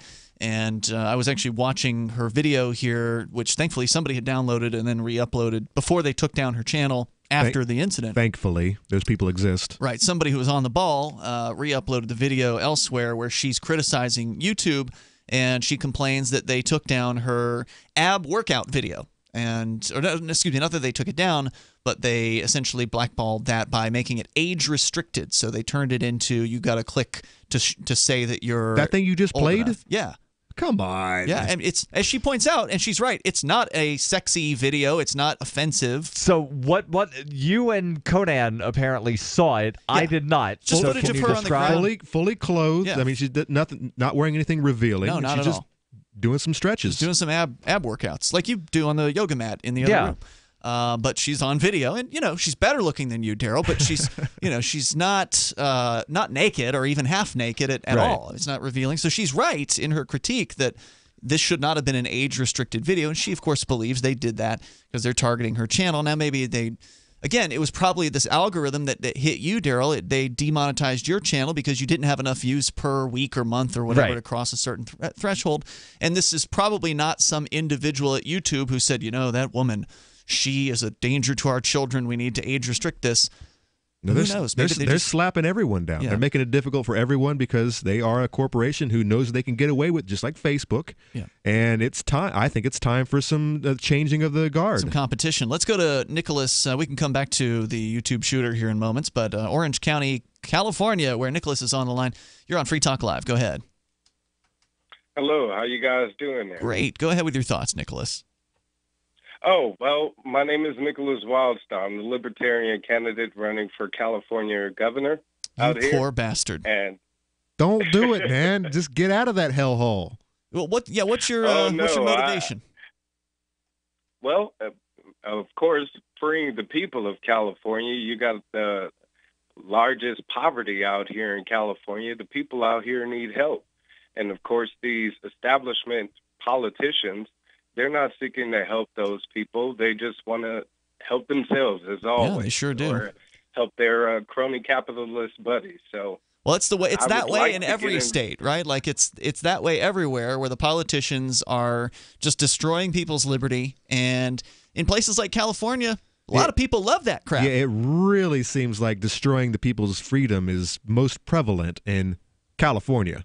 And California has an absolutely horrible electoral system because they have this thing called top two. So only the top two candidates, that it could be two Democrats, it could be two Republicans, could be a Republican and a Democrat. They're the only two candidates that are on the general election ballot. Unfortunately, unless Mr. Wildstar winds up somehow miraculously coming in first or second, or Zoltan Itzvan comes in first or second. So there's two Libertarian candidates? And there are several Democrats, several Republicans. California voters will not be able to, in the general election, actually wind up voting for somebody that wants more freedom because California prohibits write-in votes. Right. Exactly. Why continue banging your head up against the wall, Nicholas? You said what again? Yeah, well, I mean, you're proverbially banging your head up against a brick wall there in California to try to change things. But, I mean, do you really have a chance? Absolutely. I have a wonderful chance. This is actually one of the best times to run for office in the state of California, especially with the majority of people being fed up with the two-party system. I mean, the people of California, they know that the Democrats here have pretty much ran the state into the ground. And the conservatives here are pretty much feeling frustrated because they know that they aren't going to win over a blue state. So everyone's feeling like their hands are tied. But at the same time, if the libertarians get a chance to be propelled to the front, of course, through mainstream media if possible, but more so like how I'm doing it, which is the old school way, going around door to door, introducing myself to people. A lot of doors in California. Shaking hands, hugging people, and doing that grassroots effort that people tend to appreciate most. Now, had you run for other offices prior to going for governor? I mean, that's obviously a big target. Big jump. Absolutely. No, I ran for governor in 2014 as a write-in candidate. Okay. And that's where I pretty much saw the discrimination against those write-in candidates and the opportunity for a third-party candidate pretty much being next to impossible unless they're able to proceed through that top two primary. But with California being or having one of the largest libertarian populations for registered voters, we have nearly 500,000 registered voters here in the state, and over 200,000 of those are members of the Libertarian Party. We have a 70% voter turnout rate for libertarians here. So if we can get out the majority of people that want to vote and get somebody different, completely different from the old party system in office, and of course switch things up to where we can liberate the people of the state to be more free and get some real money flowing here in the state so we can resolve our poverty situation and our budget situation, then they would be more inclined to vote libertarian. And that's what I'm hoping to excite for the people of this state and hopefully get them to, turn the state gold.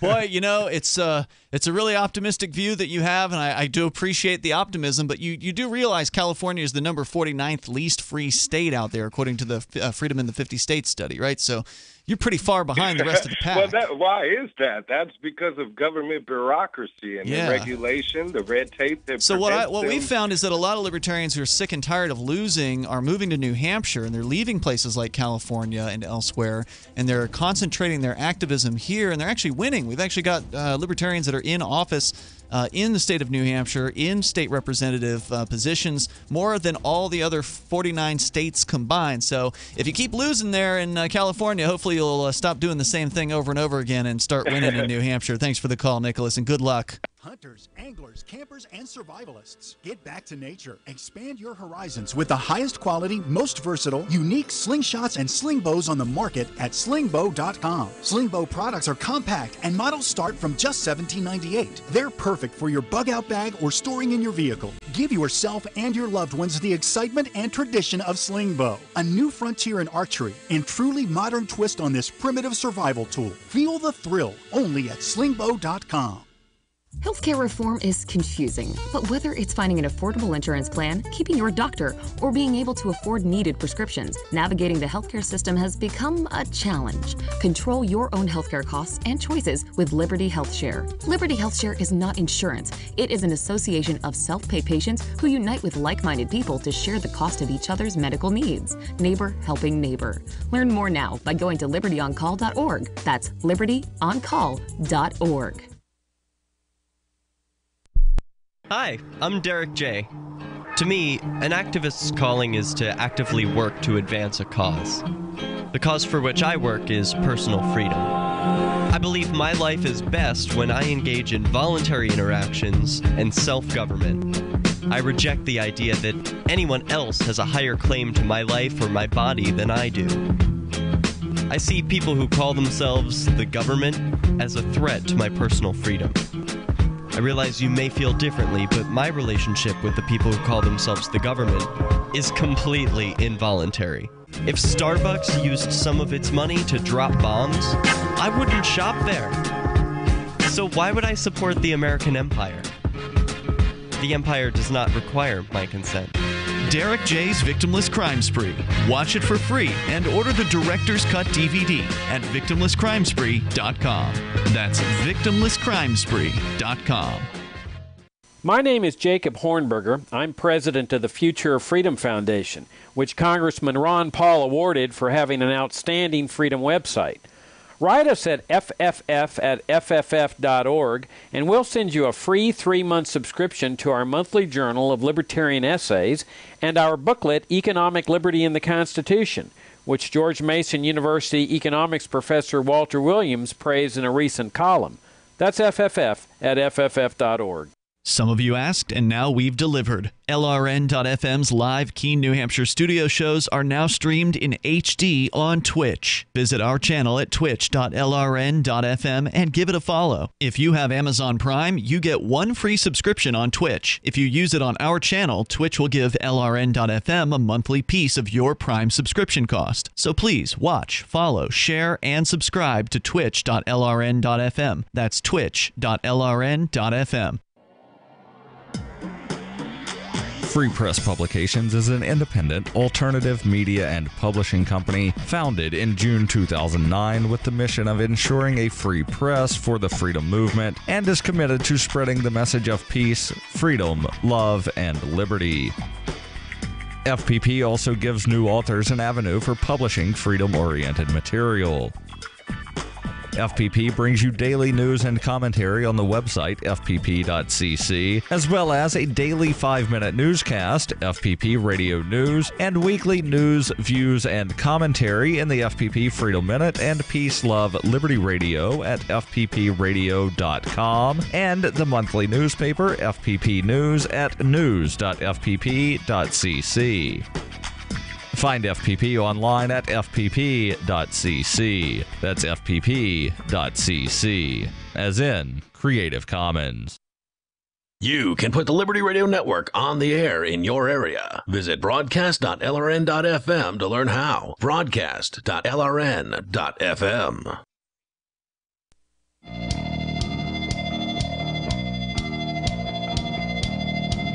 This is Free Talk Live. You can bring up anything that you want. We got more on the YouTube shooter and her videos online. What was it that she believed? She was mad at YouTube for demonetizing and age restricting some of her videos, as a lot of YouTube channel creators have been, except she took it real personal and went down with a handgun and fired at some of the YouTube employees. I don't know if she targeted the specific department that might have been involved in that. I doubt she would have been able to be that specific. But either way, we can tell you more about that. Joining you in the studio tonight, it's Ian. And Conan. And Daryl. And we just got off the line with the guy who's running for governor as a libertarian in the state of California. And, you know, I wish him the best. I really do. But it just seems so pie in the sky to me. It's just, you know, he's not the first person we've heard of who's called in. We had Stefan in Ohio for a while who's planning a gubernatorial run, and I think he's since come to his senses on that and decided to not do that. Well, he's also come into some health problems. That happened too. But either way, that wasn't, I don't think, his reason for not doing it. But the attitude of a lot of the libertarians in other states seems to be this sort of delusional attitude of, guys, we're right on the cusp of winning here. Boy, if we can just get the vote out and we can get as many votes as we can, we're going to take over the state legislature and we're going to roll back the government in California. Well, I mean, maybe if he could get every one of those 200,000 libertarians, and Daryl, you corrected and said it was probably more like 140. Yeah, but even if he can get every one of those 140,000 libertarians to come out and vote, I mean, what are you actually going to do in the long run? Because you are still the minority. Well, and if you go ahead, Daryl. If he's somehow lucky enough, because we know that during primaries, voter turnout is generally high single digits, maybe 10, 15%. If That's you're a good lucky, one. Yeah. There are 9 Democrats and 5 Republicans also running for governor. So if they all just fracture the vote and then he's able to get all 140,000 libertarians, the 115,000 that are registered as other, and a plurality of the 4.7 million no party preference people to vote for him, then maybe we'll have a libertarian on the general ballot in every California. time there's multiple Democrats and Republicans. That still has to get elected. Right, and since being implemented in California, the top 2 system, there has never been a race with more than one major party candidate that had a minor party or independent candidate on the general election ballot. Meaning, if there's a Republican and a Democrat, or 2 Democrats, or 2 Republicans, there has never been somebody other than a major party candidate on the ballot. The only time that there have been minor party or independent candidates on the general election ballot in California since implementation of top 2 are in those races where only one major party candidate filed. So the fix is in California. I mean, the whole system is built against third-party participation. Right. Even though the great lie that they told back in 2010 when people voted this thing in at a primary, nonetheless, was that this is actually going to help and benefit third parties, because we're putting you on the same playing field as everybody else. You're on that same primary. So instead of, back rooms picking your candidates and then they go to the general election, no. It's only going to be 2 of them, but you're on the same thing, and you've got the equal chance of being on the general election. So Daryl was making fun of me of how I was getting riled up about a vehicle inspection violation, and I was getting just turning red about it. You've been turning red about it all week. Yeah, I've not been turning red about this for 8 years. Yeah, I know. You get riled up about election laws. I don't know. Yeah, he sure does. You sure do. But everybody's got their thing. Yeah, everyone's got their thing. So here, 140,000 libertarians, population of 40 million in California. I mean, all right, so what? It's nothing. Yeah, it's nothing. I mean, so where per capita can you move to really make a difference and be a part of the freedom movement? And I really, I'm still leaning on it. I mean, I don't do as much activism as I used to do when I first moved here. But it's New Hampshire. It's New Hampshire. It's New Hampshire. There's so many of you. Read about it all the time. An instant freedom increase in so many different ways. Okay, fine. California's got legal weed. Great. There's also other states that have legal weed that are more free. It's probably very comfortable to live there seasonally. It's very It's the weather for a lot of people. Yeah. And if it's the weather keeping you there, man, enjoy it. Enjoy it. It's like what Mark said when he was explaining his reasoning for wanting to move to an island somewhere. Whatever is important to you is what you should seek. Right. If great weather is what you're seeking, then man, go get it, because you can get it. There's plenty of places that have great weather. Just be prepared to live with the shackles. Right. Don't complain about it because you wanted to live there. Don't complain about all the terrible things happening. You don't have a chance to change it. Just enjoy the weather, man. Just kick back. And with global warming and all, easy. It's not that bad in New Hampshire. It's not that cold. It's not that bad. Dude, it's supposed to give us 3 inches of snow on Friday. Oh, I don't know about that. No, it's not going to happen. Last time it was supposed to do that, it didn't do anything. Yes, it's springtime here in New Hampshire, and it's still... The flowers are coming up. No, it's like fourth winter. No. They're all going to die because it's going to frost again. No, it's not that bad. Nature's pretty pervasive. We've got winter until like July 12th. But look, there's and a then price we've got to pay. a week and a half of spring. There's a price to pay for freedom. And in this case, you got to be willing to put up with some weather that other people don't want to put up with. And the good news is statists don't like to be cold either, so they like to leave New Hampshire. If they are opposed by people like Daryl in the state house, and there's people running against them in the elections, and it's a difficult process to be a state representative, and all you get paid is $100 a year, a lot of those people are going to be like, you know what, screw this.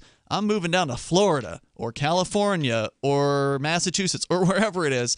So there are people who move here to New Hampshire as part of the Liberty Movement who end up leaving, and that's fine. Everybody's on their own journey in life. I get it. But, you got to decide what's important to you.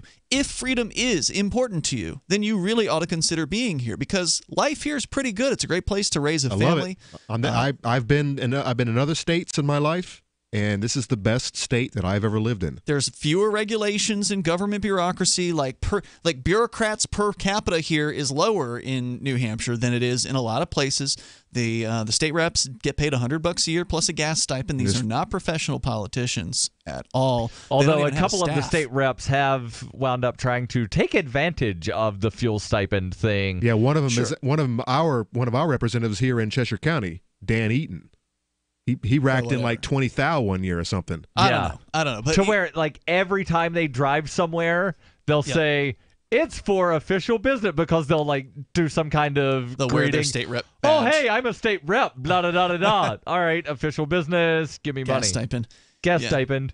Well, it's a state, so there's still corruption. There's still bad things going on. There's still peaceful people being arrested for things, but it's just overall not as bad here. I mean, the cops in New Hampshire haven't shot a dog on record. There's a website out there that keeps track of all the state cops shooting dogs around the country, and New Hampshire and Vermont are the two states where it's just not happened yet. That's not to say it won't ever happen, but it hasn't happened here. So if you want to be around the largest concentration of liberty-minded people per capita, then I would say New Hampshire is that place. And the more people we can get here, the more effective we are. They've already said things. It was 2012 when one of the state reps here in New Hampshire said free staters are the single greatest threat to the state. Yep. And that's still a true statement today. And they act like it. They understand that if the libertarians oppose you, you're going to have a tougher time getting elected. If they're supporting your opposition, whether it be a libertarian or a Republican or a Democrat, because some of the libertarians that are in the state reps got elected as Republicans and Democrats. There's, Daryl doesn't like it, but some people are infiltrating the major parties, sort of like how the major parties infiltrate the libertarians at the national level, where the National Libertarian Party has been for years overrun with these conservative lights, basically, that come in and try to get some level of renown within the Libertarian Party. Well, the same thing's happening to the major parties here in New Hampshire, where the libertarians are coming in, and they're trying to take over from the inside. Is it worth doing? I'm sure some people can argue on both sides of that. But we've got that happening here, and the only reason it's happening here is because we have enough libertarians. Yep, that's the trick. That's the trick. The libertarians can do whatever they want to do, and there's enough of them to do it. And we could use more. I mean, I don't want to say we've got enough. We need thousands more. We need lots more people who care about freedom to be here. And I see two puppies killed in Vermont. That's a shame. If indeed liberty is important to you. If the weather's important, stay where the weather's nice. Does your dog itch, scratch, stink, or shed like crazy?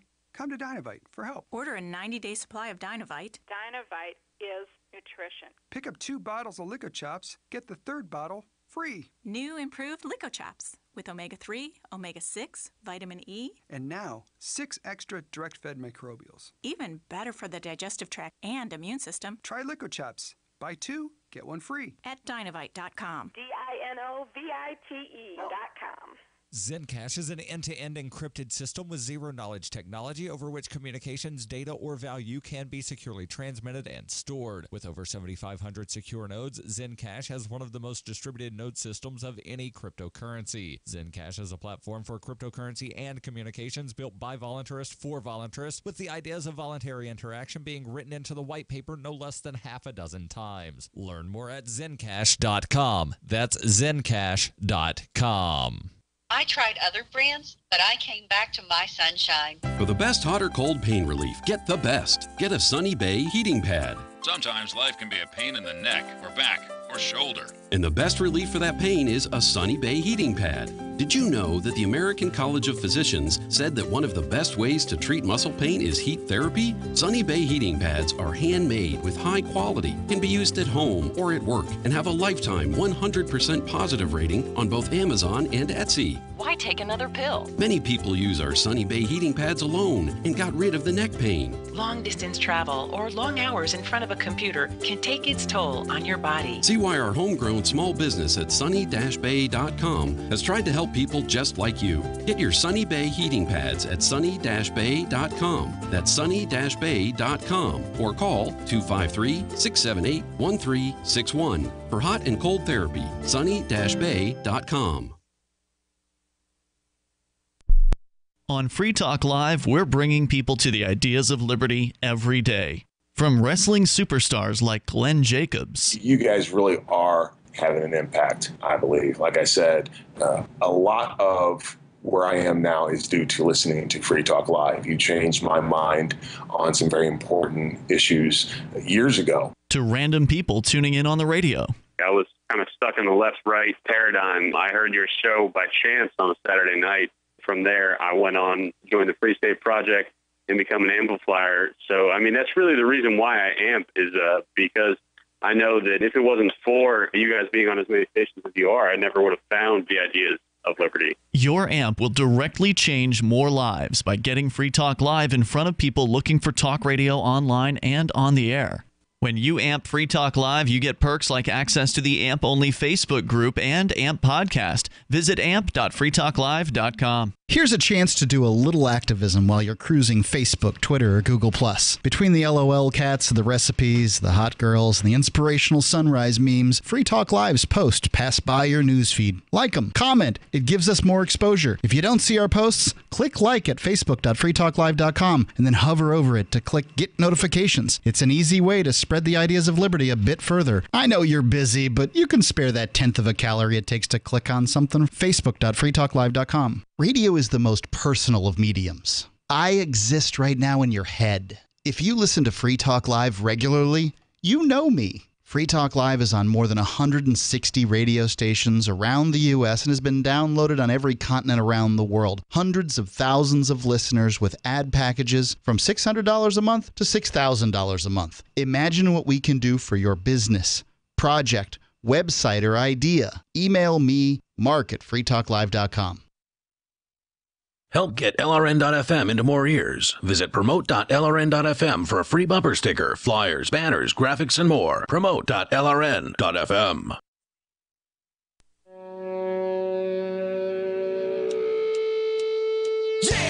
Yeah, it is Free Talk Live. You can join us here. The toll-free number is 855-450-FREE, like freedom. That's 855-450-3733. We do have Skype, and Skype username is LRN.FM, or call us on the Discord on-air call-in line, which is over at discord.lrn.fm. Look, don't take our word for it. Do your own research. Check out the 101 Reasons Liberty Lives in New Hampshire. It's a great documentary film over at 101reasonsfilm.com. And that'll get you started on getting some really interesting facts about New Hampshire and what really makes it already the best place to be if you care about freedom. Even if you didn't factor in the fact that there's new people moving here all the time who love liberty, it would still just be the best place to live just because it's the most free. But there's also Fork Fest that is happening this summer, which is a perfect excuse for you to come on up and check it out for yourself. Get your feet on the ground in New Hampshire during a beautiful time of the year. First week, right before, the last week of spring, first week before summer. It's June 14th through the 18th. It's several days there at Rogers Campground in the beautiful White Mountains of New Hampshire. Perfect location to take in the natural beauty of New Hampshire, but also hang out with other liberty-minded people. There are going to be other people there who care about freedom too. Now, we don't know how many of them because it's the second year for this event. The first year, I'd say maybe a couple dozen were spread out around the camping park, and I think everybody did have a good time. We still had some events that people threw. People threw a couple parties. There was a rave that Ernest Hancock had in his tent, and Will Coley from the Call to Freedom was the DJ for that. And then there was the next night, Jim Babb threw a party at his campsite on the very final night of Fork Fest. So it's happening again. And it's decentralized, meaning there's nobody that's in charge of this event. Now, there's another event that happens after it called the Porcupine Freedom Festival, a.k.a. Pork Fest, where there is centralization. There is an organizer. There is a ticket price. And, if you want to attend that, that's fine. But Fork Fest, there's no organization. Whatever happens is up to you. So if there's something that's not happening that you want to see happen, you need to make it happen. You got to be the doer in that case. Or just kick back and enjoy a week or, several days with other liberty-minded people in the woods in New Hampshire. At a nice campground. It's Rogers Campground. You go to forkfest.party and you can learn more about the event there. There's connections to the Forkfest forum and some chat rooms like Telegram chat and also the Forkfest Discord chat rooms on our server. Go to forkfest.party and mark your calendar, June 14th through the 18th for Forkfest 2018. As we continue with your calls and thoughts, we got Surf calling in from Ventura, California. Surf, you're on Free Talk Live. Hello, Surf. Hey, this is Surf Daddy, man. Hey, Surf Daddy. God, I'm getting tired of people just trashing on my state. It's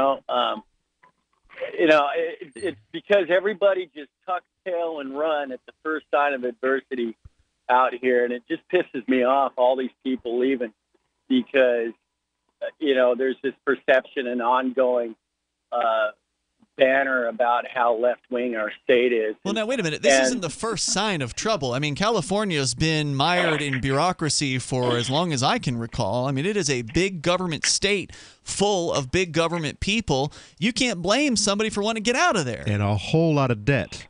For sure. The state. It's a bit, you hit it right there. It's a big place. There are 40 million people here. Geographically, it's huge. Sure. It takes 12 or 14 hours to drive the length of California. Yep. So it's huge. So you have a lot of diversity here, and you don't have to live amongst people that are of that mindset. And of what mindset? But you still have to abide by their laws. They're running the state right. government. The people that live inland in like Imperial County, they still have the Sacramento bureaucrats regulating what they do, because you've got Sacramento bureaucrats that are telling the legislature, we need to increase this tax, increase that tax, ban plastic bags, ban plastic straws, ban this, ban that. And the people that live in Imperial County or other inland places that aren't right on the beach, they're being affected by the legislature that is populated by whom? Big the government. more populated areas right by the beach. Majority of hard left Democrats. You're right there, but I guess I have an issue, and it's just a general statement to all the people that are just tuck tail and run, to leave it to these people. Well, because, they're voting frankly, with their feet. The California I grew up in the 80s, this place is Shangri-La. The back then, and even today, there's still a lot of elements of the people that were here, just the beautiful people, and the diversity of ideas is so wide, and it's still here. And for everybody to just tuck tail and run because they're just I'm letting sure them it's have nice it without to a have. fight. I mean, look, I'll agree with you. I wish that New Hampshire had a little more diversity as far as the restaurants and the things that are here. But it's a small state. It's only 1.3 million people. You guys have 40 million people. And Surf Daddy, thank you for the call tonight. I appreciate it. I understand the frustration because I don't like it when people leave New Hampshire. I mean, I get that. If you love freedom, stick it out. Because if some of the people had stuck it out here who had left, we would have so many more people. We'd have been able to, had a much greater impact at the local school board meeting this year if we'd had many of the people who'd stuck it out. But some people leave just because they can't afford it anymore. I mean, I got a headline here. San Francisco's median house price this was today, this came out in Bloomberg, has hit a new high of $1.6 million. That means half of the houses cost more than that. Headline from the LA Times, December, they're leaving California for Las Vegas to find the middle-class life that eluded them. So people are leaving California because there is no middle class. Yeah, they're trying to find the American dream that doesn't really exist any longer. And, we had the same problem here in New Hampshire where a lot of our implants come from Massachusetts. Mm-hmm. And they are just like their last caller said, they are tucking and running because they can't handle the bureaucracy. They can't handle the taxes. They can't handle all the regulations. But but the other two implants that we get are from Florida and from California. People move from Florida to come here? You moved here from Florida. I'm an unusual case. The average person, I mean, the person who's just, doesn't care about freedom, are they going to move? I can count probably half a dozen. I have run into so many. I'm from Florida. You're not an average case. You're a freedom activist. I have run into so many freedom activists who have come from Florida. So I'm excluding the freedom activists. Okay. I'm talking about normal people. Okay, normals will probably come from California to come to New Hampshire. But the majority of our implants come from Massachusetts. Now, it's interesting that you had mentioned San Francisco and I mentioned Las Vegas because I remember seeing something a couple of years ago that it was cheaper for people to commute from Las Vegas to San Francisco than to live in San Francisco. It's crazy. And we had the same thing here with the Boston region. Most people live in New Hampshire, and they truck it on down because it's cheaper to live here. Right, but that's only a 2-hour drive.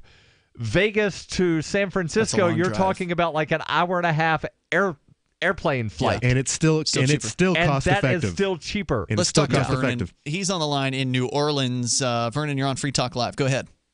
Just wanted to bring everybody's attention to the fact that today is the 50th anniversary of MLK's assassination, and I think that was a great thing that was done for freedom and civil rights. What? And you all talk about liberty and freedom all the time. Did you just say his assassination was a great thing for civil rights? No. I meant what Martin Luther King did. I apologize. I'm half asleep. No, Martin Luther King did for civil rights was amazing, and it's unfortunate that he was assassinated. But I just wanted to bring that to everybody's attention. Yeah, thanks for doing that. And it's interesting that we actually had a quote. I think, Daryl, you shared it earlier from Martin Luther King. And there was actually a vigil of some sort in Concord this morning. At the same time that the death penalty repeal bill was being heard. So at 11 o'clock when that started, there was a sizable exit from the hearing. Vernon, thanks for bringing that up. It's good to hear that. Thank you. Appreciate hearing from you. And if you want to comment, you're certainly welcome to tomorrow night. A little bit more on the the migrations. I don't think we're going to have more time for the YouTube. We pretty much got that story out of the way. But look, I get the frustration, but the fact is California is not a hospitable place for freedom lovers. It's not. I remember when I was visiting there for some talk radio conference, I wanted to get out of the conference and take a little walk around, check out the area, and I found a park that was somewhat nearby, and I took a picture of the rules that they had like posted. 20 different rules. And it was on it. just, a laundry list of all these rules of things you can't do in the park, and I'm like, it's not like that in New Hampshire. It's not like that. Yeah. There's a big sign on our borders that says "Welcome." That's about it. Common sense for all is what it says. Live free or die. Where you don't have to wear your seatbelt, but they recommend it. Yeah. Well, if you're an adult. We're still working on vehicle inspections. Yeah, and it's not free. And we know that that's just a slogan. But to some extent, that is a mentality of the people of New Hampshire, of the natives here that grew up more free than other people. The original folk who grew up here, not the ones that keep moving in. And because moving from their states where they wrecked it, like California, they just completely wrecked it and drove it into the ground. They escape here, and they just want to bring their bad laws with them. Well, the good news is they aren't activists. They're just average people moving because they're frustrated. Whereas if we bring more activists here, we can continue to make New Hampshire, establish it as the freest place, and make it by far the freest place. See you tomorrow. freetalklive.com. Warning.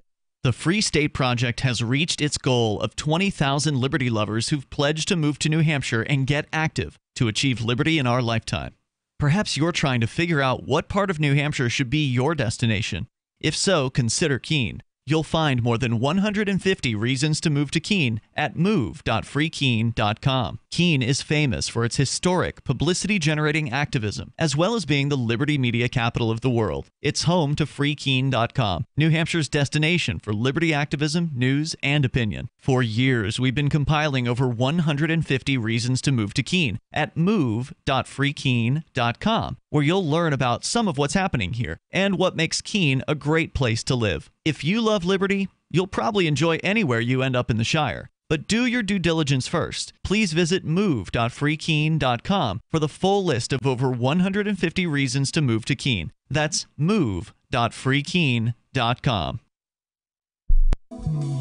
This Your Family Today tip is brought to you by Nesquik. Try Nesquik 4-packs, perfect for lunches and great for kids on the go. Look for it in the juice aisle.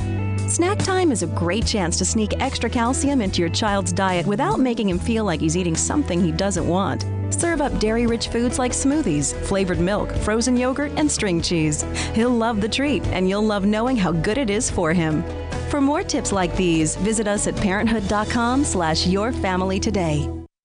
So you've heard all 3 hours of the latest episode of Free Talk Live, and you're still hungry for liberty-oriented audio content? Did you know that we have another 24/7 audio stream at LRN.FM? The Liberty Radio Network airs the latest episodes of some of the best liberty-oriented podcasts on the internet around the clock. In addition to recorded content, you'll also hear live shows like Free Talk Live, originating from our Keene, New Hampshire studio. So listen anytime at LRN.FM. That's LRN.FM. The latest episode of Declare Your Independence is next, after the news, here on the Liberty Radio Network, LRN.FM. From Keene in the Shire, the Liberty Media capital of the world, this is Daryl W. Perry, host of FPP Radio News for Wednesday, April 4th, 2018. Silver is trading at $16.61 per ounce. Gold is valued at $1,341 per ounce. Zencash is trading at $21, and the average price of Bitcoin is $7,330. Antiwar.com reports a little over a week ago a car bombing killed 20 civilians outside a sports stadium in Lashkar Gah. This is an unfortunately common thing to happen in Afghanistan, but appears to have started something very unusual: peace protests. 2 Helmand districts, along with multiple Afghan cities, are reporting hundreds of demonstrators holding sit-ins at several sites, calling for an immediate ceasefire and peace talks between the Afghan government and the Taliban. Some of the early protesters organized a hunger strike amongst themselves, saying they won't eat until there's at least 2 days of ceasefire. It's not clear how big a portion of the demonstrators are hunger strikers, but there seems to be a number of them in the Helmand province. The Taliban has acknowledged the peace protest already, issuing an initial statement saying that protesting the Taliban would not do any good and demonstrators should instead protest at U.S. bases, since it's the U.S. that has been keeping the war going. The U.S. invaded Afghanistan in late 2001. While the Taliban has expressed openness to peace talks in recent months, the U.S. has said they are no longer willing to talk at this time. For over 40 years, Roberts & Roberts Brokerage has been a trusted source for buying and selling precious metals. Gold, silver, platinum, and palladium. They don't feed the banks. They're Bitcoin preferred and have removed the minimum purchase amount for all orders paid in the digital currency. Call Roberts & Roberts Brokerage today for knowledgeable advice on buying and selling precious metals and a forward-thinking approach to new technologies. 800-874-9760 or visit online at rrbi.co.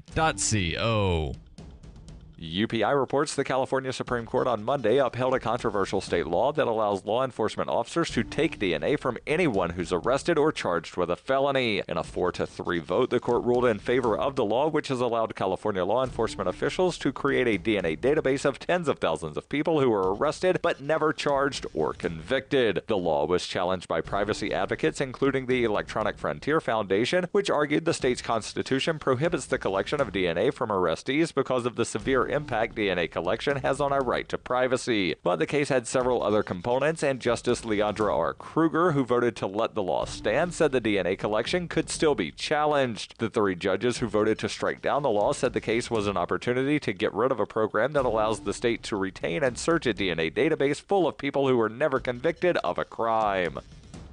Zencash is the world's first private, distributed, and reliable platform for communications, transactions, and publishing. Zencash has the ability to use both transparent and shielded transactions, with shielded transactions using zero-knowledge proofs. Zencash features global governance with inclusive decision-making, reliable funding for continuous improvements, and documentation and wallets in many languages that are available for Linux, Mac, Windows, and Android devices. Learn more at zensystem.io. That's zensystem.io.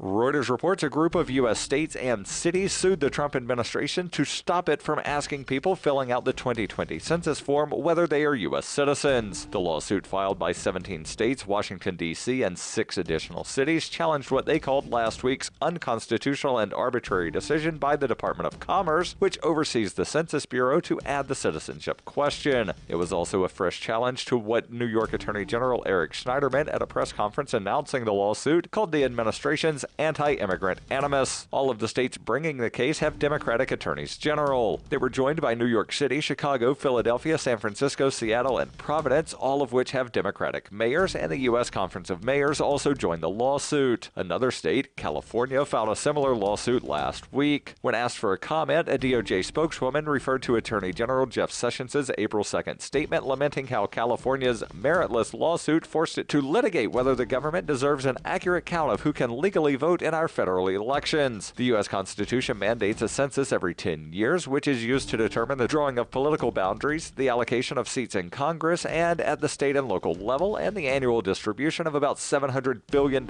in federal funding. Critics of the citizenship question say it might dissuade some immigrants and perhaps many citizens from being counted, with a disproportionate impact on Democratic-leaning states. The citizenship question has not appeared on the census since 1950.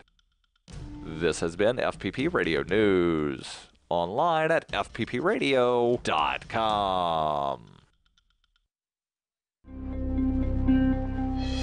A dying Chevron executive is excited to one day become oil. A man wearing red glasses and pink pants is probably Dutch or something, and the report of a popular fish's death is starting to get around the tank. This is the Onion Week in Review. The nation was once again wowed this week by the feats of very strong little boy Michael Sartinsky, who, after removing his t-shirt to better display his impressive physique, deadlifted an entire frozen turkey over his head and held it aloft for 3 full seconds. The latest demonstration of the pint-sized muscle man's almost inhuman abilities comes on the heels of multiple accomplishments involving incredible displays of speed, strength, and endurance.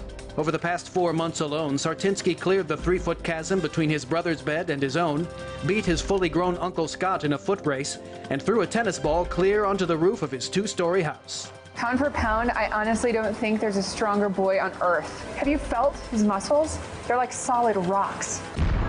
This is the Onion News Network. And now, live from the studios of Freedom Speaks, Ernest Hancock. Believe me when I say we have a difficult time ahead of us. But if we are to be prepared for it, we must first shed our fear of it. I stand here without fear because I remember that I am here not because of the path that lies before me, but because of the path that lies behind me. I remember that for 100 years we have fought these machines. And after a century of war, I remember that which matters most. We are still here!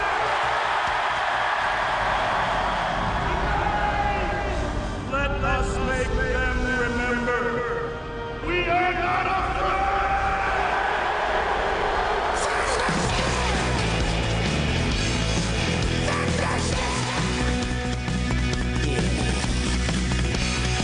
Yeah, no fear, no fear, no fear, no fear, no fear, no fear, no fear, no fear, no fear. Here and declare your independence. I'm here to Hancock, here in Phoenix, Arizona, F and the BEA, the studios of Phoenix with an S, Phoenix.com, Etienne de la Botas.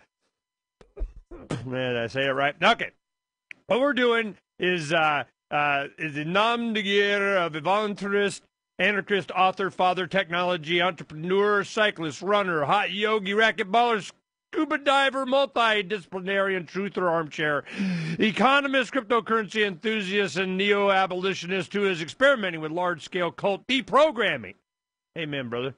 You know, Mr. Booth has distills 20-plus years of research into short, easily digestible treatises on individual subjects and optimizes them for the 70% of society who are visual learners. All right, let's go find out what that means. Let's go ahead and talk to Etienne. Hello, good morning. Thanks for coming on again. Good morning. And by the way, it's like graphic novels. Okay, yeah, that's cool. Well, you know, I've seen things like this. It's kind of like what's his name? Jon Stewart from The Daily Show did something. I can't remember what it's called. But this was, I remember we talked about this, maybe a year ago or so, and you had a curriculum that you wanted to share, and then we started talking about the flash drive thing, and you kind of incorporated it into your stuff and created all this curriculum for people to get deprogrammed. And, explain it for the audience for us, would you please, so we have something to talk about? Sure. So we can start off with the fact that I'm an author, and I wrote this book called Understanding Our Slavery. And the subtitle of the book is It's a System, how the U.S., the Soviet Union, East Germany, and Nazi Germany have used the exact same techniques to control their tax slaves. And what I do in the book is I break down 20-plus techniques that are used to take a free and sentient child who's not part of any gang, is just born here on the earth, happens to have been born in this area or that area, and to take that child and turn them into either an obedient citizen, quote unquote, taxpayer, or a shave-headed order follower that's willing to kill other people because they're told or enforced on the fellow tax slaves. And I do it in pictures, and so I show people what it looked like in each time and place, and I do it with a lot of historical photographs. And so what you do is after you read it, after I kind of flip people through the book, or they flip themselves through the book, about the time you get to the 17th, 18th, 19th, 20th technique, you're able to see the pattern. And because human beings are such good pattern recognition machines, when you show them the historical pattern and you show them a Prussian classroom looks the same in Nazi Germany as it looks today. They're all using the same techniques, and I'm experimenting with how do you bring people to insight very, very quickly, because most people are visual learners, and so I'm showing them the historical pattern, and also because they're good pattern recognition machines, they recognize it, and I'm trying to wake them up to, hey, these are the techniques that are being used on you. And so that's kind of the main thing that people ought to know. Nazi Germany, U.S. government, Soviet Union, Russia, East Germany. I mean, you put these in, and there's you lay down all of the comparisons of how they get you to do it. It's like you got the right allegiance salute to something, the little kids, and then you